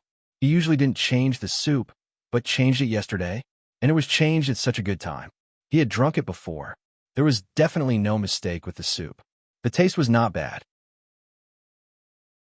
In addition, all the generals who had diarrhea said that they were not acclimatized to the environment after being examined by different doctors. Wasn't this too much of a coincidence? After thinking about it carefully, Kuyu didn't dare to let Zhang Xiaobao investigate. If he wanted to investigate, as long as he checked all the links, he believed that someone would accidentally say it. As a result, he hurriedly advised, "Governor Zhang, you don't have to waste your energy. It's fine as long as the soldiers are fine. I thought it was also because I was not acclimatized to the environment. I'm a person who knows my own body well. It doesn't seem like I ate something wrong. Io, please wait a moment, Governor Zhang. I will be back soon." However, as Tuyu was speaking, he did not care whether it was rude for him to not accompany Zhang Xiaobao. He clutched his stomach and staggered outside. The sun shone on his forehead, and it was obvious that he was sweating. Zhang Xiaobao fiddled with the teacup on the table and said to the servant standing to the side, "Your general is so pitiful." The servant nodded in agreement, but didn't say anything. He also realized that Zhang Xiaobao didn't come here to visit sincerely. Otherwise, how could he have taken a pear? It was obvious that the big white pear had a lot of water in it. Moreover, it was of the cold attribute. Who would dare to eat it? Io. Help me. After a while, Kuyu came back. His footsteps were more and more staggered. He held the door frame with one hand and clutched his clothes with the other. His voice was trembling. Zhang Xiaobao stood up kindly and helped Kuyu to the couch. He asked with concern, "General Kuyu, why don't you go back to the Song Mo Commander-in-Chief's office first and get someone else here? Otherwise, how will you command?" Recently, Adjunct Wang has been looking for an opportunity to train and cooperate in battle. General is not here. I don't know if Adjunct Wang can send orders well. Train? How to train? Kuyu momentarily forgot the pain in his stomach and asked with uncertainty. In battle, you have to listen to one person's orders. Otherwise, it will be chaotic. Adjunct Wang originally wanted General Kuyu to be the highest-ranking general. Everyone else will listen to General Kuyu. However, with General's current condition, if you drag your illness and take care of things, you probably won't get better, right? Zhang Xiaobao patiently explained. Kuyu, who wasn't stupid, understood that this was to seize power. Although he wasn't afraid of seizing the real power, from today onwards, he reckoned that he would lose the command authority for a period of time. In an instant, Kuyu suddenly regretted. He suddenly realized that things weren't as simple as he thought. He shouldn't have wanted Croton in the first place. Didn't the other party finally find the opportunity? Governor Zhang, this matter isn't urgent. General will get better tomorrow. How about we discuss it again then? Yes, tomorrow. Kuyu didn't want to give up power and said to Zhang Xiaobao with a firm gaze.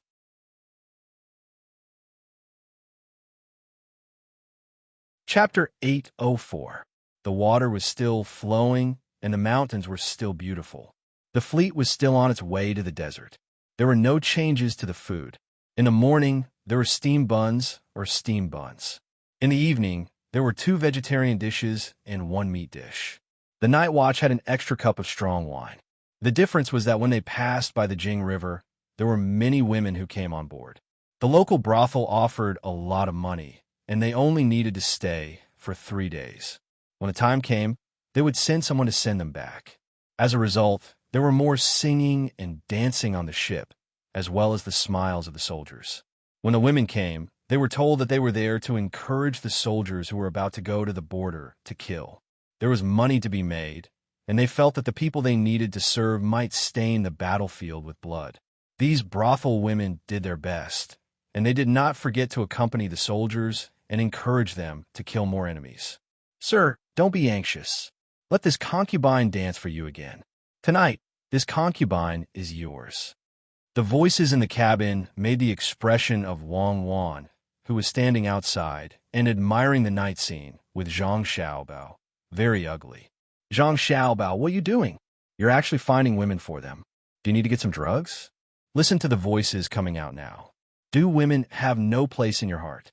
Wang Wan really could not bear the unbearable sounds. Zhang Xiaobao looked at Wang Wan with a strange expression and replied, "Where do I get drugs? What's wrong with finding women? Everyone is happy. Some can get money, and some can enjoy gentleness. No matter what, they are still soldiers. They are much better than those weak people. Everyone gets what they need. Don't stare at me.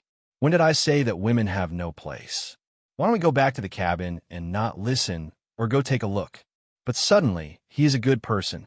He has persisted for so many days. Aya, he needs to be nourished. Otherwise, it is easy to die on the road. Wang Wan also knew that Zhang Xiaobao was right. This matter had nothing to do with whether women had a place or not. Since they chose this line of work, they should follow the rules. She had never heard of any country or dynasty that could put an end to this. She also knew that if she said anything more, Zhang Xiaobao would question her. Were the officials good people? Can we talk about it? When that time came, he would really be speechless. The so-called act of attacking someone was just deceiving oneself. The person who was attacking was doing it, so he wouldn't have the confidence to fight back. Just as he was about to follow Zhang Xiaobao's instructions and return to the cabin to rest, the sound of drums came from the cabin where the woman's teasing voice came from. No, it wasn't the sound of drums. It was the sound of someone slapping the table and the deck of the boat. He didn't know how to find it, but it just matched the sound of drums. The only thing missing was the vibration. Then there was the sound of footsteps and someone singing, "The wine is in a luminous cup, and the lute urges us to drink." Don't laugh while lying drunk on the battlefield. Since ancient times, how many people have returned from war? This is a poem we secretly came up with, right? Their singing sounds pretty good. Let's go and have a look. Hearing the familiar words, Wang Wan pulled Zhang Xiaobao's hand and came to the outside of the cabin. The door of the cabin was only half closed. From this angle, they could see the looks of some women. At this time, there were 4 women in the cabin.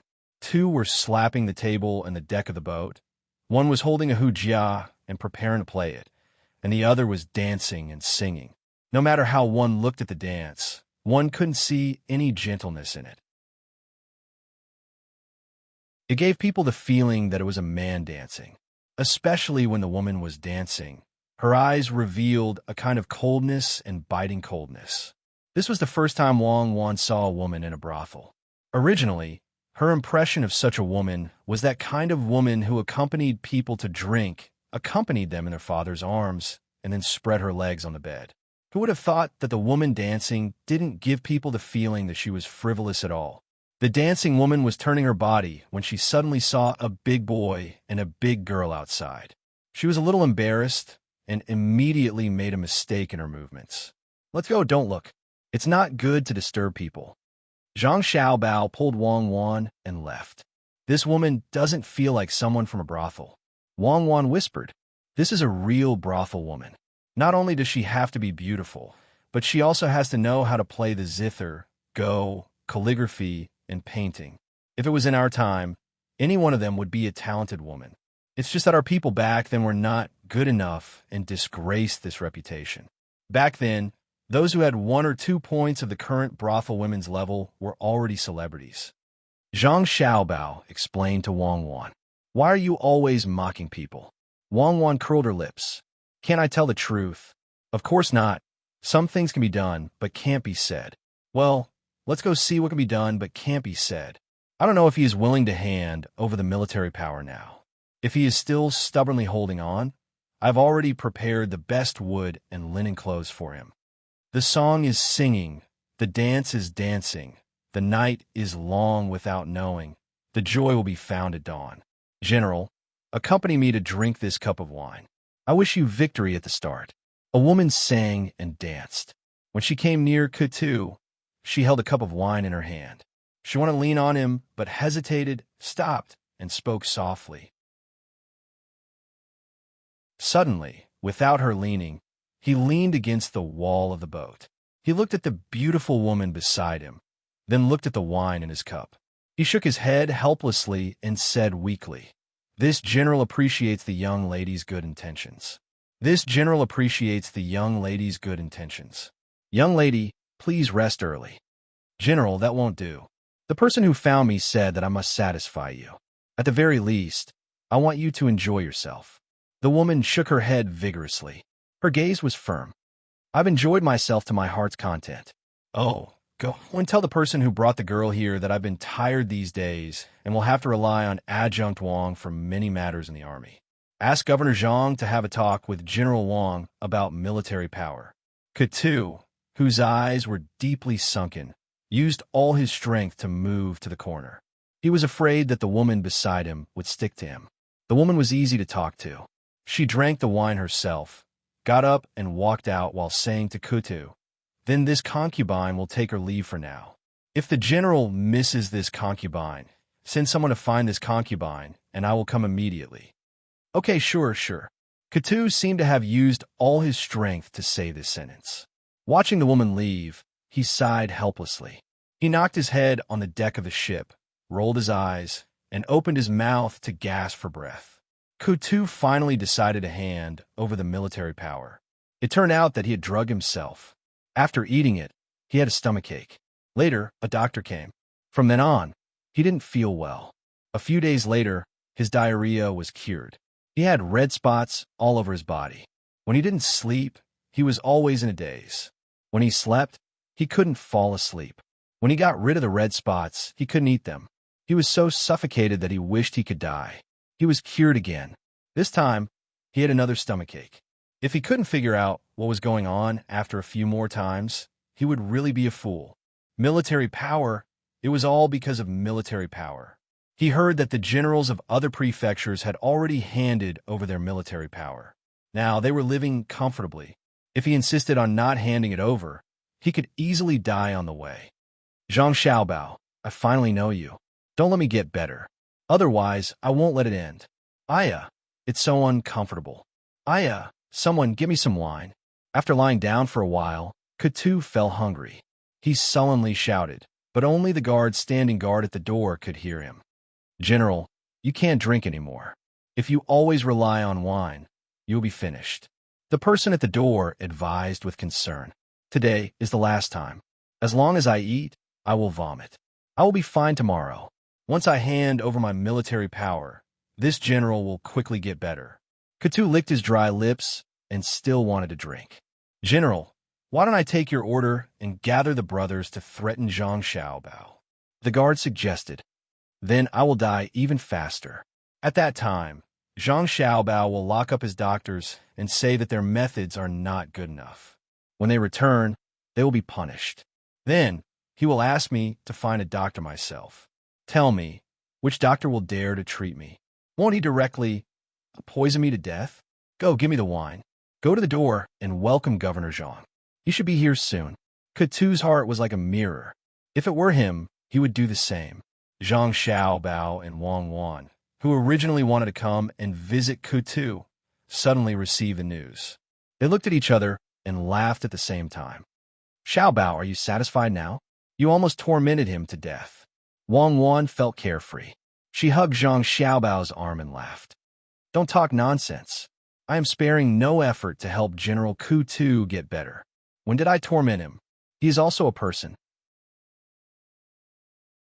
Even when he is in pain, he still thinks about the army. He wants to put the lives of countless people in your hands. This is a person with a sense of responsibility. I hope he can get better as soon as possible. My Buddha above, amen. Don't draw a cross anymore. Who draws a cross from the bottom to the top? If you draw a little lower, it will be inserted into your navel. I know you don't like any religion, even the two parties, but don't show it. Wang Wan pulled Zhang Xiaobao and jogged towards a place where they could break through. Wrong. I like all religions and parties, so I made it a little messy. I believe that a true God can tolerate everything. Those who attack other religions do not truly understand God's intentions. This time, only the Song Mo Commander-in-Chief's office was not included. We are about to succeed. Yes, it was not annexed. Hurry, I am afraid he can't hold on. Zhang Xiaobao and Wang Wan saw the skinny Ketu when they were bickering. They talked in the cabin. Without a fourth person knowing, they obtained the official seal of the Song Mo Commander-in-Chief's office. The next day, Kutu's body was much better. At least he could eat some porridge and not continue to vomit. It was said that his heart disease was only cured after he let go of his worries. On the night he recovered, a pigeon flew to the capital. It also brought an order to transfer troops. On it was the seal of Kutu's day.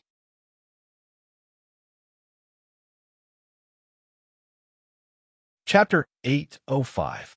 But Tu would never have thought that Zhang Xiaobao did not want his seal to command the people on the ship, or that his ultimate goal was not only the people on the ship. The letter was first sent to the capital, where Kutu's letter to the imperial court was found. All the letters were gathered together, and then someone was found to imitate Kutu's handwriting to mobilize the other soldiers of the Song Mo Commandery.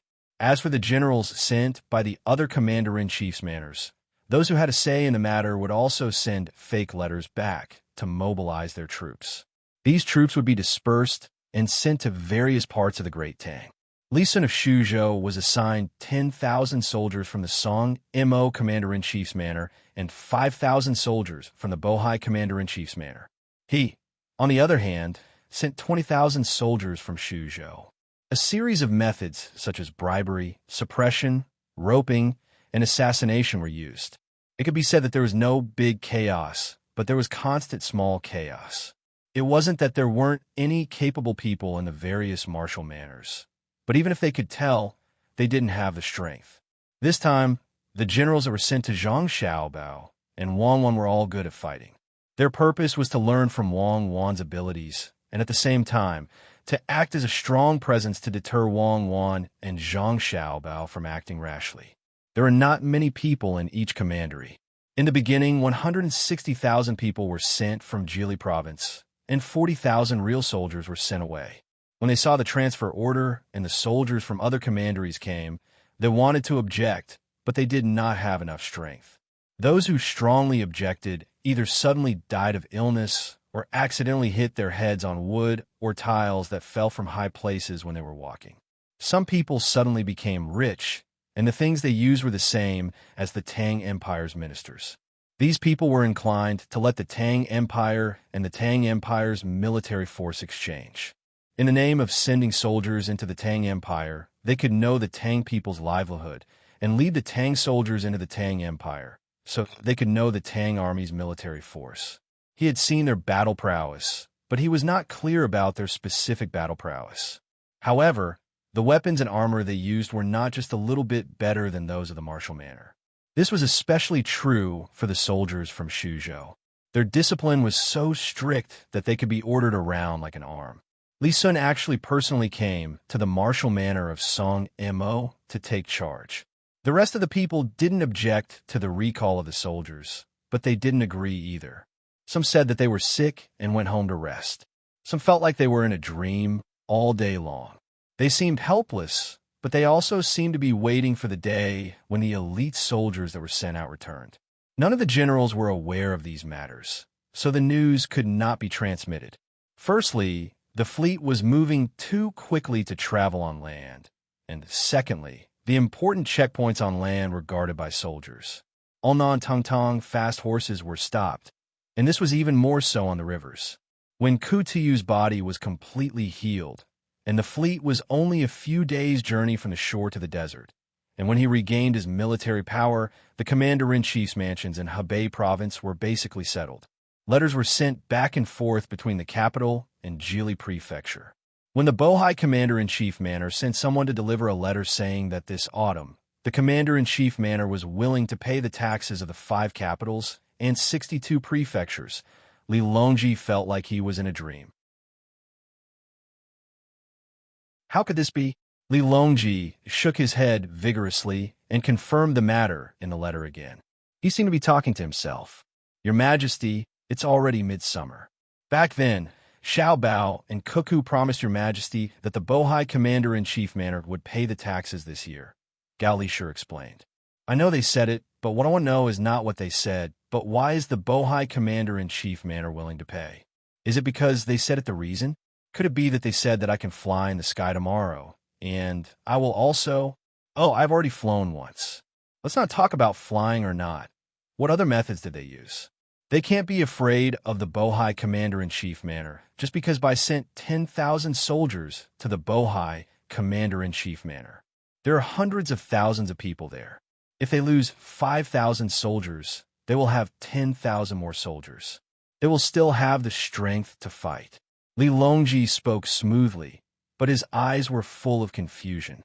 How could such a difficult thing be done by Zhang Xiaobao and Wang Wan as if it was a game? That was the Bohai Commander-in-Chief Manor, far away from Jili Prefecture. Even if the Great Tang wanted to attack, it was too far away. Could it be that he was moved by Zhang Xiaobao and Wang Wan's portraits? The two children were good-looking, and there were portraits of them since they were young on the wall, but this was definitely not the reason. When Gao Lishi heard the emperor's words, he had an impulse to laugh, but he suppressed it and explained, "Your Majesty, of course, it is not Xiaobao and Cuckoo's words, but they will do what they say."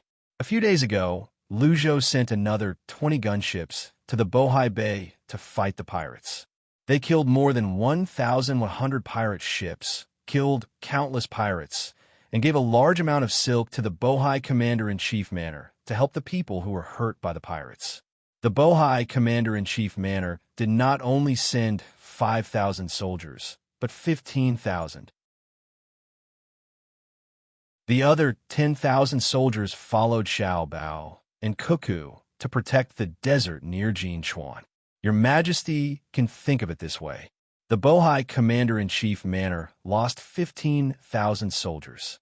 Although the loss of 5,000 soldiers was too sudden for him, and they were transferred away without his order, it was still too little. How many soldiers could there be in a few 100,000?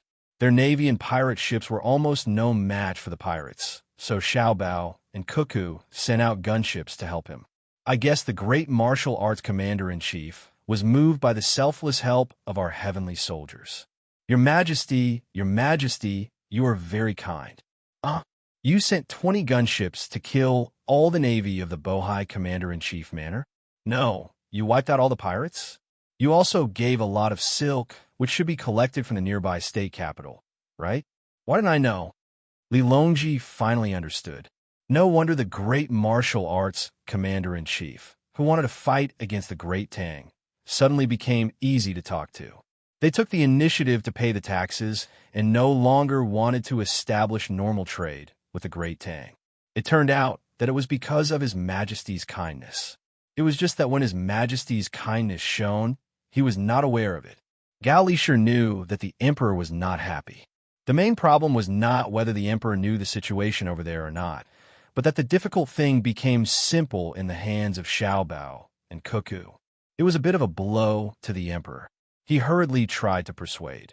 Your Majesty, at that time, Your Majesty said that Xiaobao and Cuckoo were fully in charge of the matters in the north of Hebei province. They did not need to report too much and only sent a letter when the imperial court sent troops. Therefore, Your Majesty did not know. I only knew about it the day before yesterday. I was afraid that the great martial arts commander-in-chief would not submit a letter to the capital, so I did not directly tell Your Majesty. Your Majesty, it seems simple, but it is not.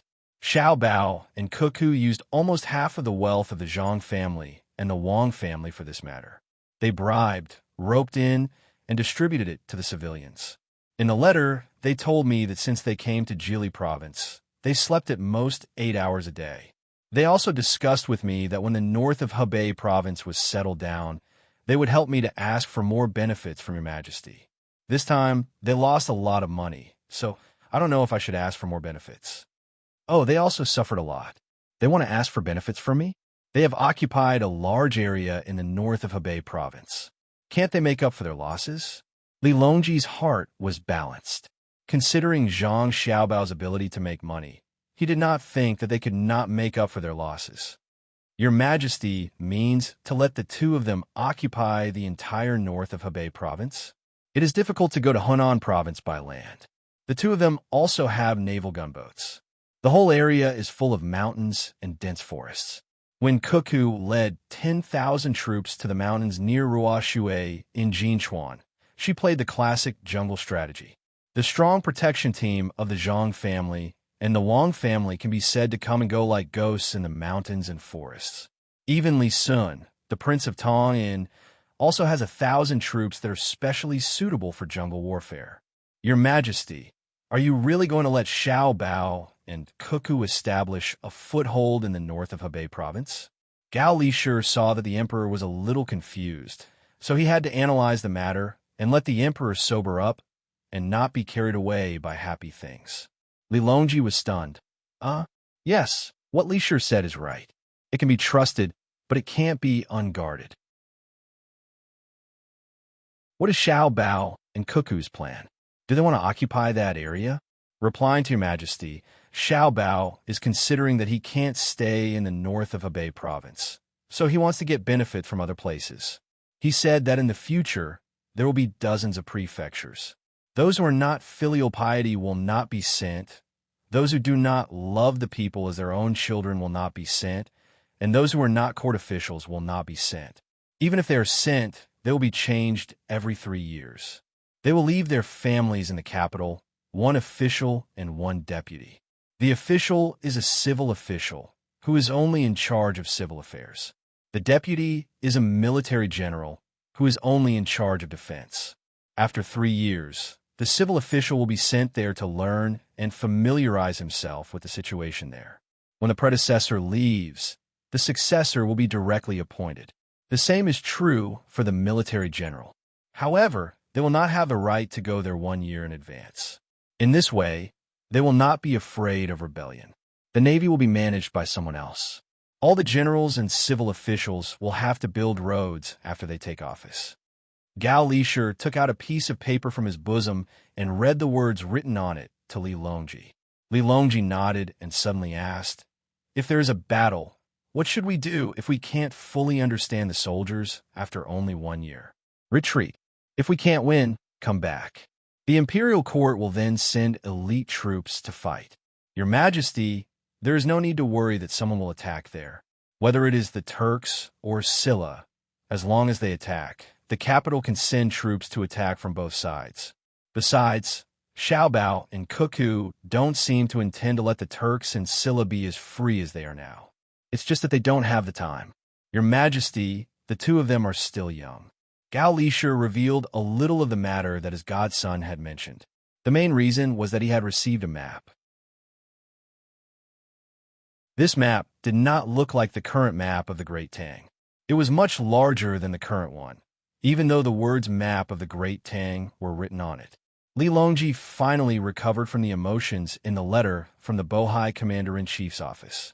Having become smarter, he immediately understood the meaning in Gao Lisher's words. The two of them still want to fight? If they keep fighting, they'll die. It doesn't seem like many people will die. The side that dies the most is the other side. Did the two of them mention anything about benefits? They didn't say. If Xiao Bao did. Your Majesty, you will definitely. Gao Lisher stuttered and did not finish his sentence. Li Longji understood. If Xiao Bao mentioned benefits at this time, he should think of a way to stop him. He could not let him easily achieve his goal. He did not believe that he would lose every time. "Lisher, find some time to write a letter to the two of them.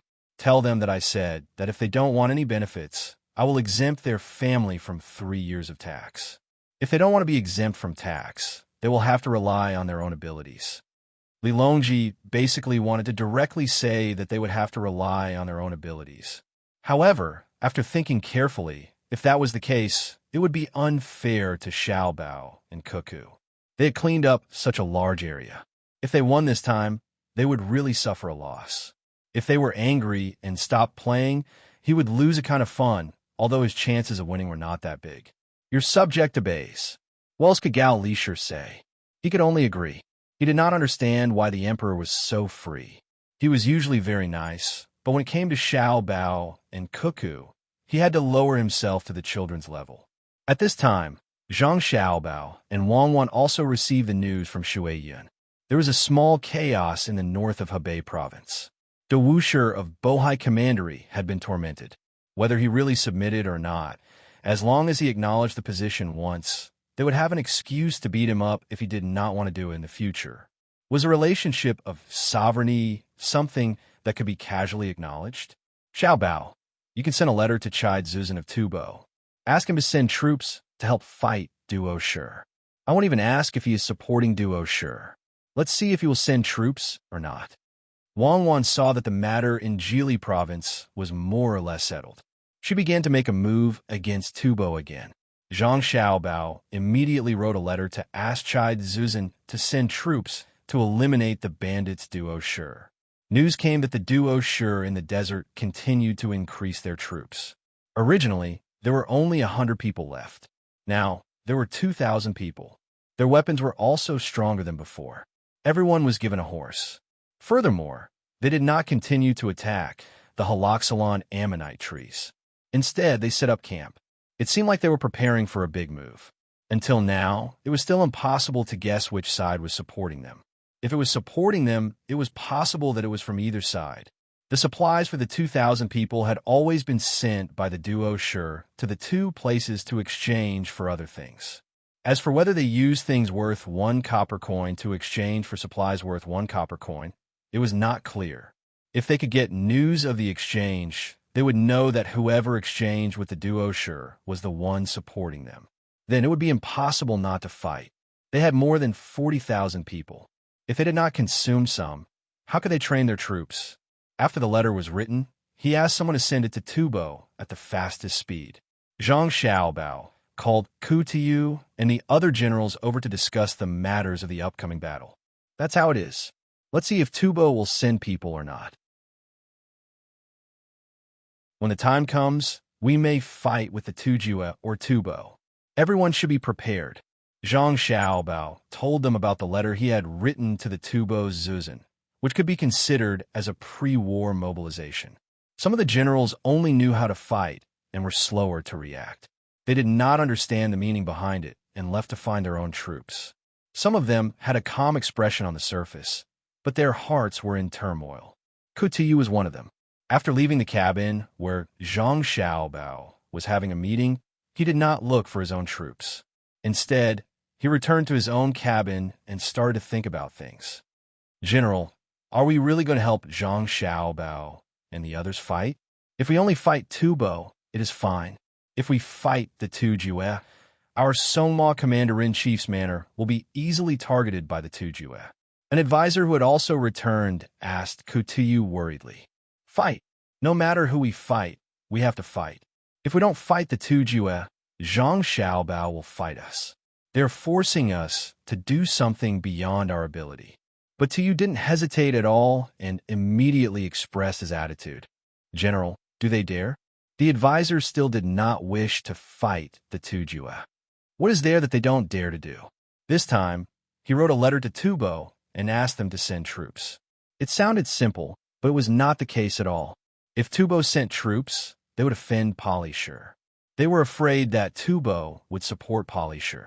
At that time, Shi would feel that they were cheated and would take revenge on Tubo. If Tubo did not send troops, it would be even simpler. Zhang Xiaobao and Wang Rong could announce that Jin Xuan and Ruoshui did not belong to Tubo. Otherwise, why would they not send troops? Then, they would use Tubo's unilateral destruction of friendship as an excuse to stop the food exchange with Tubo. It was summer now, and Tubo was lacking in food. If Tubo could not help but send troops to attack Zhang Xiaobao, that would be even better. Zhang Xiaobao and Wang Wan would directly send troops to attack Tubo. Furthermore, they would not use Great Tang's people. If they died, they would not feel any heartache. They would let us attack head-on and disregard the losses. Wang Wan would then lead the elite troops and fight for thousands of miles. Tubo would be completely destroyed. Even if all of our people died and we did not win against Tubo this time, Great Tang would use this opportunity to send troops again. Would Tubo still have people to fight? This is called strategy. We should not have let the two of them go to Jili province. It would have been good if we did not force Li Longji like that. We finally forced him into a corner. Sigh. However, he suddenly regretted it. He finally saw how powerful Zhang Xiaobao and Wang Wan were. These two people were the treasured swords in Li Longji's hands. They were the kind of swords that would definitely see blood when they were unsheathed. After the 40,000 people walked for a few days on the shore, when they were still 2 days away from the desert, Zuzan Chide of Tubo also received a letter sent by Zhang Xiaobao. He read it again and again, and the more he read, the more worried he became. Who came up with the idea to dig a hole in Wangjiang County in Shuzhou? Investigate again. Those who were lucky enough to survive, capture them and kill them. Zuzan Chide stayed in the palace of Princess Li Nunu of Jinsheng and gave an order to the people waiting at the side. This order was baffling. Why did Zuzan Chide remember it after such a long time? Princess Jinsheng did not see the letter. She was a Tang person, but she could not do anything about the affairs of both sides, let alone put in much effort. When she heard Zuzan Chide's order, she went closer and advised, Zuzan Chide, if you kill more people, I'm afraid it will chill the hearts of the people. If I don't kill them, I won't be able to appease the hatred in my heart. If not for the person who came up with the idea and made the move, why would Wang Wan come to attack us? If not for them, why would we allow them to stir up the economy of Jianan Circuit? If not, why would Zhang Xiaobao take revenge?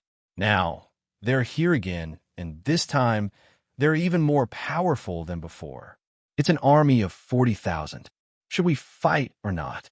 Since Zuzan Chide could not find trouble with Zhang Xiaobao and Wang Wan, he could only find fault with his own people.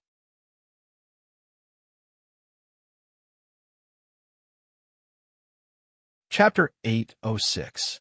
After hesitating for a while, Zuzan still agreed to send troops. However, he wasn't stupid. He sent the troops, but he sent the logisticians. He said that Governor Zhang and Adjunct Wang came from afar, and it was inconvenient for them to get supplies. Thus, Tubo was willing to send the little bit of provisions over as reinforcements. He also thanked Governor Zhang and Adjunct Wang for helping Tubo fight against foreign enemies. The letter was filled with grievances, saying that the people of Tubo did not have enough to eat or wear, saying that the soldiers of Tubo were so thin that they were just skin and bones, saying that the number of livestock in Tubo had decreased sharply, and countless children were crying piteously for food. After reading the letter, it was hard for people not to cry. Tubo was really not easy. But even in such a difficult time, other than sending logisticians, Zuzan also specially prepared a big gift for Governor Zhang and Adjunct Wang. 100 yaks, both male and female. If it was at the start, Zuzan would only care about Wang Wan. After all, Wang Wan's battle prowess was the most direct. But now, he was more afraid of Zhang Xiaobao.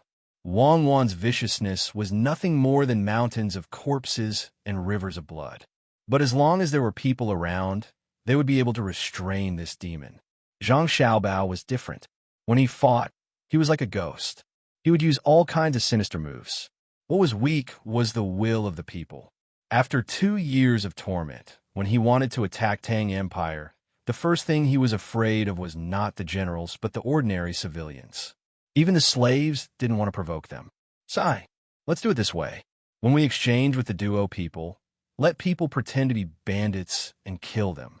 We can't let the two of them get a hold of us. Nu, how are you these few days? After Zuzan arranged everything, he gently hugged Princess Jinsheng's waist and asked with concern. Princess Jinsheng also nodded gently and said, Zanpu is good to me, so I'm naturally doing well. Zanpu has been tired for many days. Let me serve him and rest. Princess Jinsheng was very conflicted in her heart. Her position was rather awkward.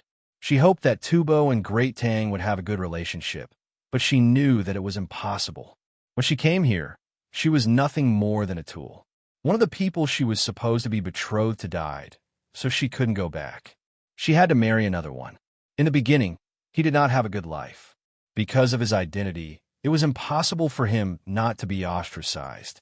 However, ever since Wang Wan led the army to war, his life became better day by day. No one in Tubo dared to disrespect him anymore. Even Zanpu had given him a little.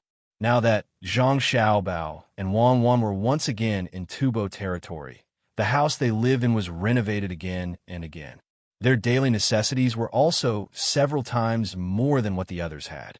Perhaps this was what Zhang Xiaobao had said at Pengzhou Pass, that weak countries had no diplomacy. It was said that the villagers of the Zhang and Wang families were treated with respect by outsiders, and no one dared to frame or bully them. He was a villager of the great Tang. The stronger the master, the more comfortable his life would be. Zhang Xiaobao and Wang Wan didn't have the mood to care about Princess Jincheng. According to the saying, a married lady was like spilled water. They couldn't find Princess Jincheng and tell her to go back to Tang Empire and not play with Zhu Zanqi anymore. From now on, as long as I'm alive, I won't allow Tang Empire to use women to seek a moment of peace. This is a disgrace to you men. Wang Wan received Zhu Zanqi's letter and gift. At the same time, she also received a letter from Princess Jincheng. In the letter, she asked about some things in Tang Empire. She also said that she had a good life in Tubo. Everyone gave in to her, and she didn't have to worry about food and drink. When she wanted to play, she could go out with a group of people protecting her. The letter was right, but Wang Wan could tell that Princess Jincheng missed Tang Empire. So, she solemnly swore an oath and looked at Zhang Xiaobao. Why are you looking at me? I didn't ask her to get married. At the very least, these married women can reduce the number of deaths in Tang Empire. Also, it can promote the integration of the different races and leave a deep mark in history, causing the various races to, all right, stop acting like a historian. Aren't you being hypocritical? Zhu Zanqi is really a scammer. Yaks are good things, but is he stupid? Is there a need to turn 100 yaks into 50 males and 50 females? Men know how to find a few more women. Why must the yaks be monogamous? He did it on purpose. If not, the more females there are, the faster the reproduction rate. Also, we can't bring the yaks back to the capital to raise. They won't be able to acclimatize to the environment. Let's just leave them here. We still have to tell Li Longji that we are raising these 100 yaks together with him. Next year, we can cut some of their hair to make blankets for him. Then, we can pick a male yak that can be killed and let him taste it. Wang Wan didn't wait for Zhang Xiaobao to finish his words and interrupted him. She started to worry about the yaks. Zhang Xiaobao suddenly realized that he couldn't keep up with Wang Wan's thoughts. The yaks don't seem to be important. What's more important is Zhu Zanqi's reaction. It seems that they are really related to the polycannibals. Otherwise, why would they only send logisticians? How can Tubo's logisticians be compared to our logisticians? I have decided to stay here for at least 3 months and at most half a year. I can't wait any longer. There's still many places that need to be occupied. I can't play with the surrounding small countries. We have to deal with the Tujue and Tubo as soon as possible. We can use them to raise cattle and sheep and also use them as a springboard to deal with the north of Hebei province. They have sent out a total of 40,000 soldiers. We can use them to suppress the Tubo and Tujue. When they can't suppress the Tubo and Tujue anymore, we can ask the commander-in-chief to send more soldiers. If we don't agree, we will destroy our friendship. If we agree, we will conserve our strength. What about the imperial court? Your father is going to enter the capital soon. Zhang Shuo hasn't made any moves yet. Li Linfu's position has changed slightly. Wang Maozhong and Gu Fushun are still related by marriage. You have to act quickly. I don't want to be caught in the political whirlpool again. Wang Wan didn't object to Zhang Xiaobao's plan of using troops, which meant that she agreed. She changed the topic and returned to the imperial court. It's still early. Let's talk about it later. The most important thing now is to get in touch with the polycannibals. It wasn't easy for them to come here. Wouldn't it be a pity to kill them casually? While Zhang Xiaobao and Wang Wan were busy with the big plan, Xiao Bei and the other kids couldn't sit still and were busy with the small plan. 100 guards and their teens received the order and began to make kites. They went to the mountains to find branches, paper, and gunpowder. To be precise, they threw cannons. Can this wind really blow over there tomorrow? How dare they cut down my haloxylon tree? I think they ate a bear's heart and swallowed a leopard's gall. Xiao Bei put his finger in his mouth and took it out to feel the wind. He muttered angrily.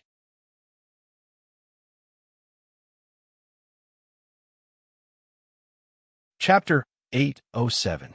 The wind changed direction before dawn, blowing towards the duo eater's camp. The person who reported the weather for Xiao Bei and the others received a silver coin.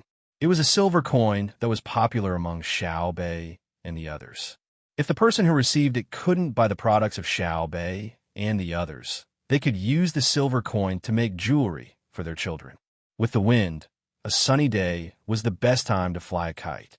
More than 100 children ignored the dust in the desert and carefully flew the kites one by one. Release! Xiao Bei shouted. The ropes in the hands of 3 young guards broke one after another. The 3 kites in the sky flew freely towards the duo eaters' camp. They descended in the air and finally landed a few dozen feet away from the duo eaters' camp. The older brother immediately calculated the height of the kites. Under the condition that the wind speed didn't change, some of the kite strings were retracted while some were released.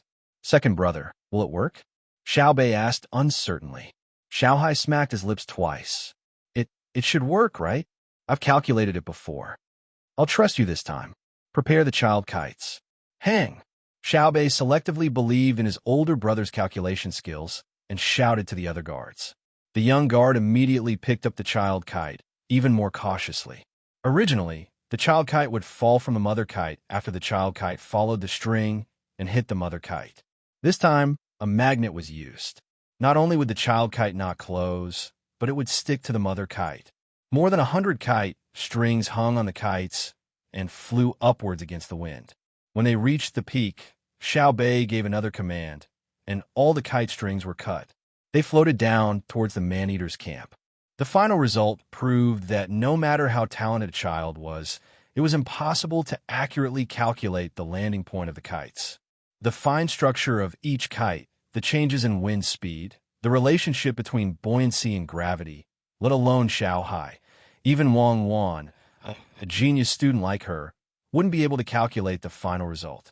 More than 100 kites fell everywhere. Some of them didn't have any reaction after landing, while some burst into flames. Even so, Xiao Bei's plan could be considered a success. Nearly 40 kites landed on the duo's tents. With the impact, most of them burst into flames. Coupled with the oil and cotton that the kites carried, the flames grew bigger with the help of the wind. By the time the cannibals reacted and wanted to put out the fire, it was already too late.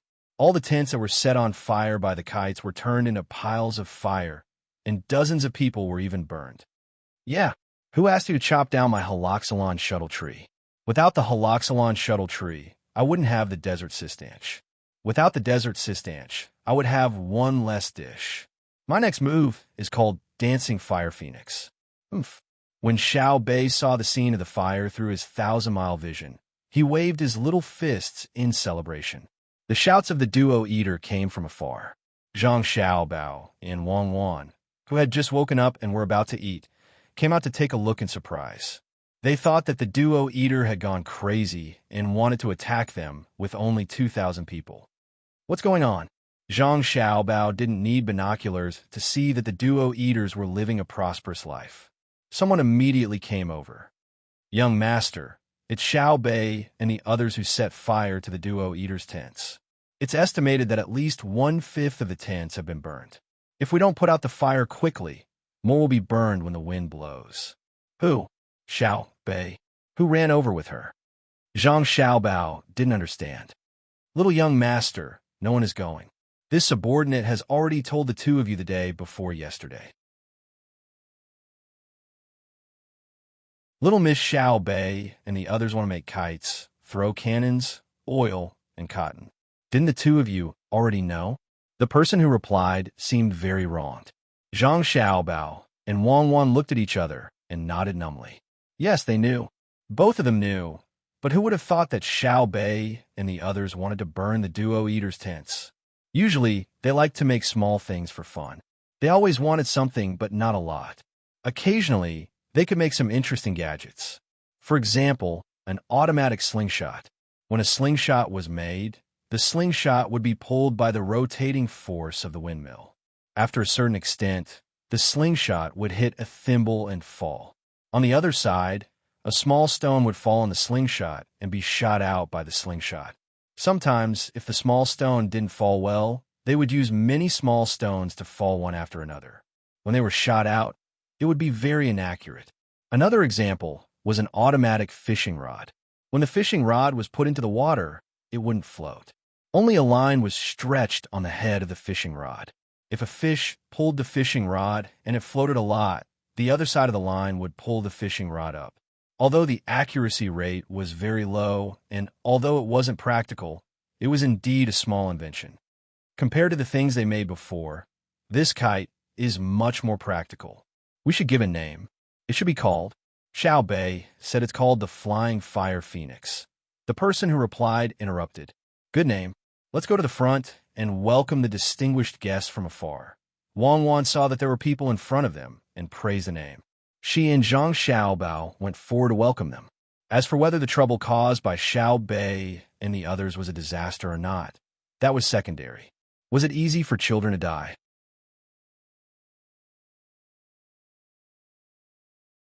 Burning your camp with something that they had painstakingly invented was giving you face.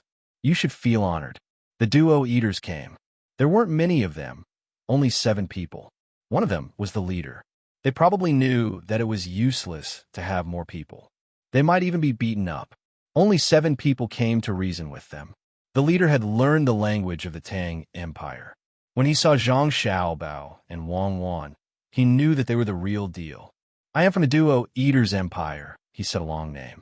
Zhang Xiaobao and Wang Wan didn't remember it. They only remembered the key name, Lard. This was the name of the duo eaters in front of them. Zhang Xiaobao and Wang Wan didn't want to know about his father, grandfather, great-grandfather, and so on. So it's Lard. Why did you destroy our holoxylon shuttle trees?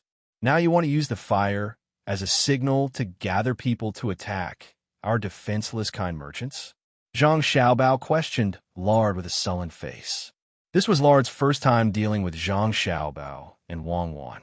He had heard about them before and had even seen their faces in pictures.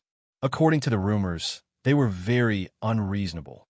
Now that he saw them, he knew that the rumors were not as good as meeting them in person. The flaming kite clearly flew over from here. As soon as they touched it, they made a preemptive strike. Who would use the fire as a signal to burn his beard and clothes? Didn't they see that he was still black? It's you. You burned our camp. We didn't touch your holoxylon shuttle trees. You used despicable means to burn our camp. Lard retorted loudly. We used despicable means to burn your camp? I don't know what you're thinking. I deny it. You are insulting us. We love peace and won't use despicable means. Even if we use kind means, we won't just burn a small part of your camp. If you don't believe me, I'll let you know tonight. Zhang Xiaobao resisted and threatened with an aggrieved expression.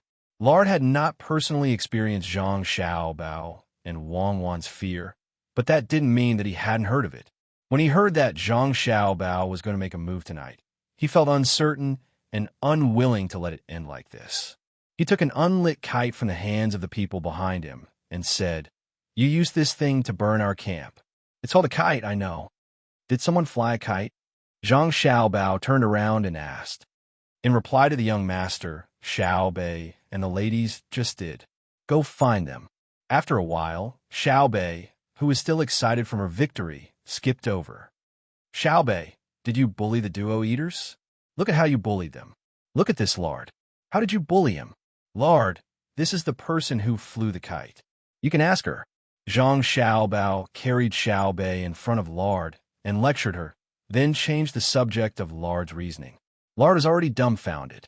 He looked at Xiao Bei's appearance and listened to Zhang Xiaobao's lecture. He used his hand to measure Xiao Bei's height, then squatted down helplessly and forced a smile at Xiao Bei. Little girl, were you the one who burned our camp? No. Why would I burn down your campsite? Xiao Bei blinked innocently and shook his head vigorously. Then were you the one who flew the kite? Lard took the kite and asked. Yes, I was the one who flew the kites. I flew a lot of them. Did you see them? Xiao Bei nodded and admitted. That's right. The kite burned our camp. You were the one who flew the kite, so we should look for you. Lard's face turned red when he said this. Xiao Bei didn't admit it at all. I flew the kite, but I didn't let the kite burn your camp. If the kite burned your camp, you should look for the kite. Why are you looking for me? You really can't change your mind. You were the one who flew the kite. But I didn't burn your camp. The kite burned my camp. Then go look for the kite. But you were the one who flew the kite in my camp. Are you an idiot? I flew the kite, but I didn't burn your camp. If the kite burned your camp, it's useless for you to look for me. Oh, I understand. Are you saying that I'm not allowed to fly the kite? Are you not going to care if I eat or sleep? I don't care if you eat or sleep. I don't care if you fly the kite, but the kite you flew burned my camp. I only flew the kite. I didn't burn your camp. It was the kite that burned it. It's like you picked a poisonous mushroom and threw it away. I picked it up and ate it. If I get poisoned, can I look for you and tell you that you shouldn't have picked that mushroom? You can't say that. Where's my camp? The kite burned it. I'm so angry. Brother, I'm not going to talk to him anymore. He's so stupid. Xiaobei looked very helpless. She looked at Lard with a look that said, "You should take medicine." Then she turned around and said something to Zhang Xiaobao. She didn't care about Lard anymore and skipped away. "Young Master Zhang, what do you think?" "The kite burned it," Zhang Xiaobao admitted.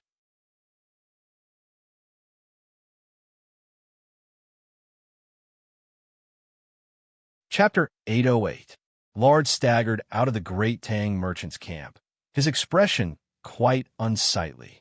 Even the 7 people who came with him were filled with longing and longing. Their purpose of coming here was not to obtain any benefits from Zhang Xiaobao. They just wanted to understand Zhang Xiaobao as much as possible so that they could make use of him in the future. No matter if Zhang Xiaobao was angry or weak in front of them, they would be able to grasp a bit of Zhang Xiaobao's personality. However, they had evidently miscalculated. Zhang Xiaobao acted as if it had nothing to do with him and pushed a 5-year-old child to the front. This 5-year-old child did not seem like someone who had taught her what to say, and the conversation seemed to have come up on the spot. Listening to a 5-year-old Xiaobao talk about the relationship between the person who flew the kite and the kite made one feel a bit dazed. If it was an adult, one would be able to speak properly, but how could one explain clearly to a 5-year-old child? Everything is strange. The people from Great Qin's Zhang family and Wang family can't be judged by common sense. When Lard returned to the camp and saw some people throwing away the cannons on the kites, he concluded, "Are we going to fight or not? We can't just let them harm us once and pretend that nothing happened." A person whose beard had been burned whispered to Lard. After asking this question, he immediately shut his mouth and lowered his head to continue dismantling the kites that were not burning. He suddenly realized that he should not have asked. The other side had an army of 40,000 or so, and this did not include the slave army. With his 2,000 or so people, they would be able to return to the embrace of Allah if they charged over. Lard did not have the time to scold others for being unwise. He was still worried about the current situation. If Great Qin's people really wanted to destroy his people, they would not need to send soldiers from so far away. With 130,000 people, they would be able to crush his people into pieces with just a pinch. Lard's mission was to set up a camp here, and it would be best if he could communicate with the various factions and make them acknowledge his position. This would allow him to trade with Great Qin. Great Qin had beautiful silk, beautiful ceramics, and even tea leaves that people would get used to after drinking them. A small amount of these things had already flowed into Zhao Fu's side, and they were incredibly valuable. If they could stabilize, then. It was a pity that recently, for some reason, Great Qin's emperor, who had always been very open-minded, had actually sealed off all of the checkpoints, not allowing merchants to bring out things that were considered ordinary to Great Qin, but were good things to Great Qin. There were simply too few goods shipped out through Tubo and Turkic Khaganate. More importantly, the prices were much higher than in the Great Qin Empire. After seeing how the Tibetans were constantly harassing Great Qin did not do anything too excessive and even opened up more channels of communication. As such, Zhao Fu decided to learn from Great Qin and send people to burn the haloxylon shuttle trees that Great Qin's people had planted in the desert. Zhao Fu had thought that Great Qin's merchants would give up a portion of their profits for peace. However, after making a move, he found that things were not as they had expected. The people here were not willing to compromise at all. Now he knew that the so-called Chamber of Commerce was not a simple trading team. The power behind them was frighteningly big. They actually brought over 40,000 soldiers from such a long distance and didn't fight, but just set up camp. What was their purpose? Or rather, what kind of goal did he want to achieve? 2,000 or so people aren't worth me making a move. Once we destroy them, we won't have any excuse to stay here. Xiao Bao, help me think of a way to drag in the Turks and Tubo. In about half a month, Kutiyu will receive news from the northern region of Hebei province. Back then, we took their seals to give them the misconception that we were trying to rope in their people. We did that, and a small portion of them agreed to come with us after the battle. If Kutiyu finds out that he's going to be a figurehead, he might suddenly turn against us. I don't want any of my people to die, so give me an idea. Wang Wan was quite surprised at how smart Xiao Bei and the others were, and she started to think of a strategy. In terms of scheming and plotting, she trusted Zhang Xiaobao more. Zhang Xiaobao was flipping through his account book. He had spent a lot of money on this trip, and he could not just put in effort and not receive anything in return. When he heard Wang Wan's question, he stopped what he was doing and walked out of the tent. Looking at the sun that was about to reach the middle of the sky, he felt a little dizzy and finally thought of a solution. Tonight, arrange for our people to secretly burn a portion of the Haloxylon amandindron trees and say that there are bandits hiding in the depths of the desert. Let Kutuyu and the others lead 40,000 people in pursuit. At that time, it will be impossible for the people outside to pass the news to them. Will they believe it? I don't care if they believe it or not. If I say there is, then there is. When they enter the desert, take the money to buy a large amount of livestock from the Turks and Tubo for supplies. They lack food, but they don't lack livestock. With Kutuyu's army in charge of cleaning up the wolves and other possible dangers, our people will enter the desert to collect useful resources and plant trees. There's strength in numbers. That's good. If the Turks and Tubo don't sell, I understand. If they don't sell to us, we will seal off the trade route between them and the Great Tang and not trade with them. There are still tens of thousands of strings of coins here. If there is no other way, we can buy them on credit first. Wang Wan followed Zhang Xiaobao's train of thought and said. Zhang Xiaobao waved his hand and said, "Who will give them copper coins? Take out the printed money and give it to them.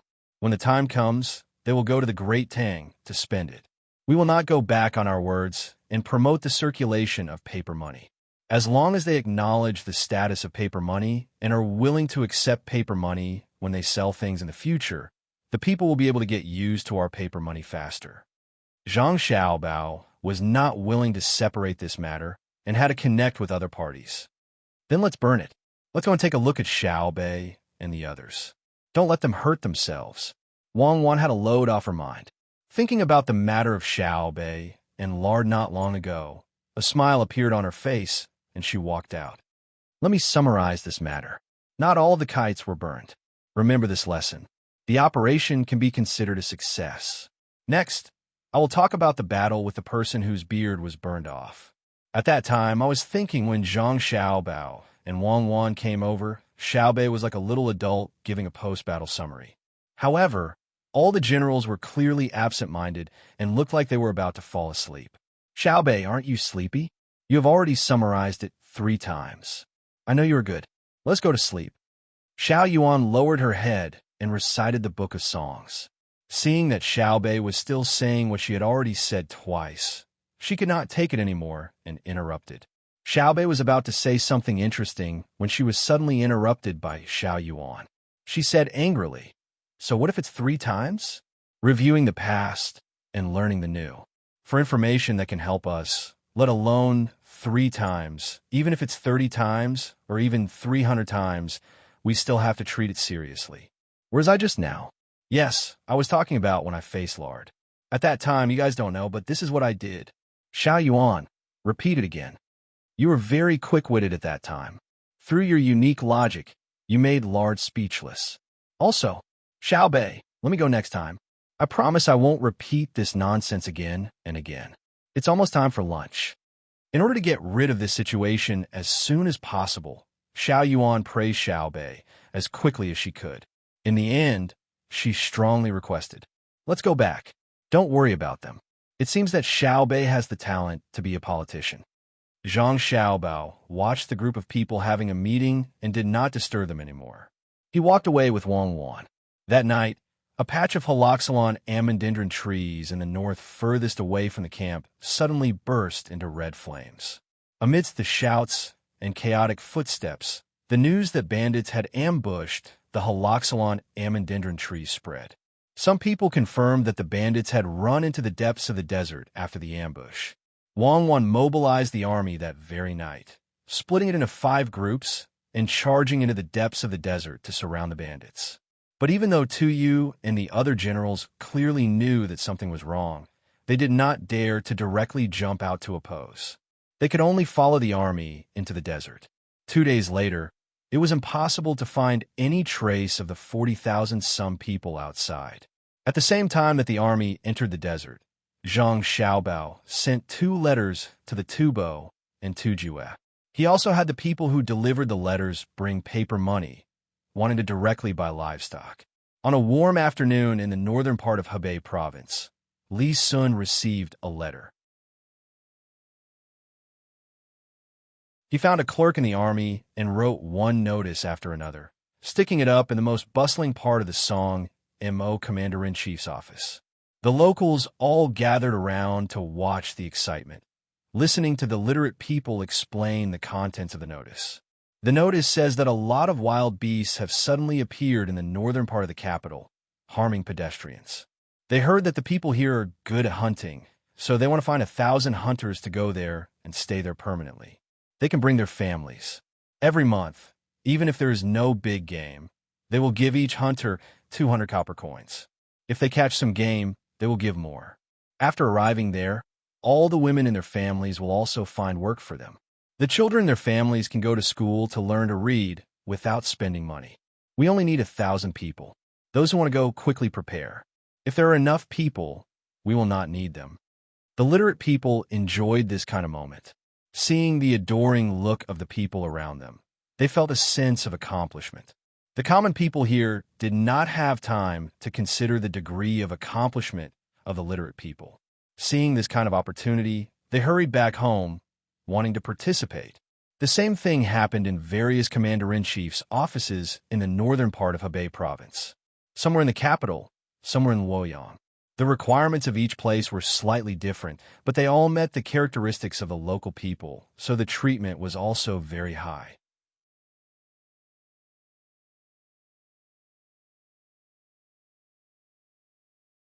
Chapter 809. The people in the northern Hebei province's commander-in-chief mansions were carrying out a vigorous immigration movement. Large tracts of land were left idle. As long as people had a little skill, they would not refuse to work outside. Not only was the income high, but more importantly, their children could go to school to study. In the local area, as long as they were not particularly rich, ordinary rich families could not find a suitable teacher to teach their children. This is it for my life. The rest is up to the children. A man who knew how to hunt tied a dozen complete skins into a big bag and carried it on his back. He also carried a carrying pole on his shoulder. There was a basket in front of him and a basket in front of him. In the basket in front of him was a 2-year-old boy, and behind him was a girl less than a year old. Beside him was a girl less than 10 years old and a boy about 6 years old. Their eyes showed confusion and a trace of excitement. They followed another woman and walked towards Jili province. When the woman heard the man's words, she looked determined. She tidied up the bag on her back and touched the man's bow on her left shoulder. She picked up a bamboo basket with her right hand and said to the 6-year-old boy who was confused about the future, "When we get there, don't make trouble. You have to learn well. If others bully you, you have to endure it. This time, your father will fight for you." Even if a 6-year-old child knew something, he did not know much. He was not like Xiao Bei and the others who had been educated since they were in their mother's womb. Hearing his mother's words, he nodded with empty eyes. "Is it true that if I go to school, I will get candy? I heard that there are schools in both Zhang family and Wang family. Where is sister?" The little boy looked at his sister, who was walking on the other side. The girl was full of hope. She looked at her mother and then at her father. Seeing that they did not look at her, she lowered her head regretfully. Girls who were not from rich families were not allowed to learn to read. After all, they would belong to other families in the future. It was not worth it to spend money. When the girl was younger, She understood that the family belonged to her two younger brothers. After walking for a while, the man with the carrying pole finally spoke. I heard that both men and women are required to go to school. If you learn well, you will be rewarded. Eldest daughter, go to school for a month first. If there's a reward, go to school. You don't have to go home to work. Oh, I can go to school with my sister. Sister, you must study hard. The boy immediately cheered up. The girl didn't say anything. She changed the position of the bag on her shoulder and pursed her lips. Her eyes showed that she was going to fight for her life. This type of scene played out everywhere. Every province could send out 1,000 people, each family's relatives. The groups that gradually gathered together became more and more vast. When those in power saw this situation, they didn't dare to stop him, but they also couldn't bear to let him go. They could only grieve in their hearts. It was impossible for the people in the capital not to know about such a big thing happening in the north of Hebei province. Not only did they know about it, but there were also people in the capital who were pushing it behind the scenes, and the biggest one was the emperor, Li Longji. After seeing the news from the other side, while the weather was not cold yet, he ran to the newly built unsinkable lake with Gao Lisher and said to Gao Lisher, "After a group of people with some skills come here, we should find a way to let other people migrate to other places. What do you think about the empty land?" For the first time, Gao Lisher didn't have to worry about sinking when he swam. He was feeling very comfortable. When he heard the emperor's words, he looked at the white clouds floating in the sky. After thinking for a while, he replied, "Your Majesty, when a land is empty, there will naturally be people who want to occupy it. However, there is only land and no people. Presumably, they will have to move in from other places. Your Majesty must prevent people from forcing people to move. And, Lisher, what do you think will happen if we let Xiao Bao and Cuckoo find a way to find people from other places?" Li Longji was a little reluctant to give up good places and wanted to take all of them. Absolutely not. If the two of them look for people from other places, who will they listen to? Naturally, the commander-in-chief of the various commander-in-chief manors have no power, and it is not good for Xiao Bao and Xiao Bao to have too much power. I hope your Majesty will reconsider. This subject has heard Xiao Bao say that if we occupy that piece of land, the rice produced will taste better, and the beans produced will be able to be squeezed out more oil. Why don't we put it aside for now and wait for the two of them to return before we discuss? Gao Lisher objected to letting Zhang Xiaobao and Wang Wan reach out their hands. This would be good for both Tang and Zhang Xiaobao. After a while, Li Longji leisurely said, "There are still not enough people. Find more people to study in Dei Medical School. I want to let every child in Tang live. Xiaobao, our population is getting bigger and bigger. Where should we put them? I'm not willing to return to Great Tang, but it's a waste of labor here. Give me an idea." Wang Wan was also worried about the population, but unlike Li Longji, she was worried about not having a place to settle them. This time, Zhang Xiaobao's plan was to take over at least 100,000 slaves, regardless of whether they were from Tufan or Turkic Khaganate. Let's put them in Heilongjiang. Li Longji can't manage that place.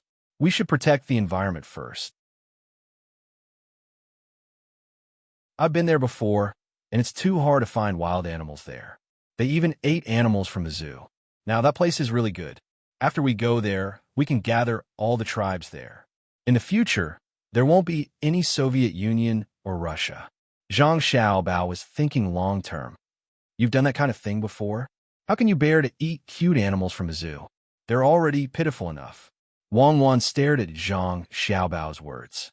I didn't want to eat them. It was the local officials who purposely arranged for me to eat them. Don't blame me. Tufan and Turkic Khaganate haven't replied to say whether they want to sell their livestock or not. I'm just urging them. Consider it an ultimatum. Zhang Xiaobao denied Wang Wan's words. He picked up his brush and started to write another letter. Without waiting for Zhang Xiaobao's letter to be sent out, a letter from Tufan arrived. Wang Wan opened the letter. It's a letter from Princess Jincheng. Looks like Zhu Zhenchide has no other choice and wants to play the family card. Does he think that our hearts are so soft? If the family card is useful, Tufan won't come and attack Great Tang for no reason. Let me see. Princess Jincheng's handwriting is really not bad. How many apricot trees are there outside the capital? Swallows leave and return like snow. Butterflies come and dance like yesterday. The clouds disperse, the stars pass by. The cowherd and the weaving girl fall into the two rivers. The sun sets in the west, the moon on the left. She still has the mood to write poems for fun. Zhang Xiaobao took the letter and read it. He felt that it was very interesting. What poem? She's homesick. Wan Wan took the letter back and read it twice. You're tuning into the Romance Rendezvous YouTube channel. We're so grateful for your support, and don't forget to subscribe to join us on this incredible journey through captivating stories. Your generosity through donations truly makes a world of difference, as it's the primary source of revenue that allows me to expand and enhance this channel for you. Thank you from the bottom of my heart for being a part of this adventure.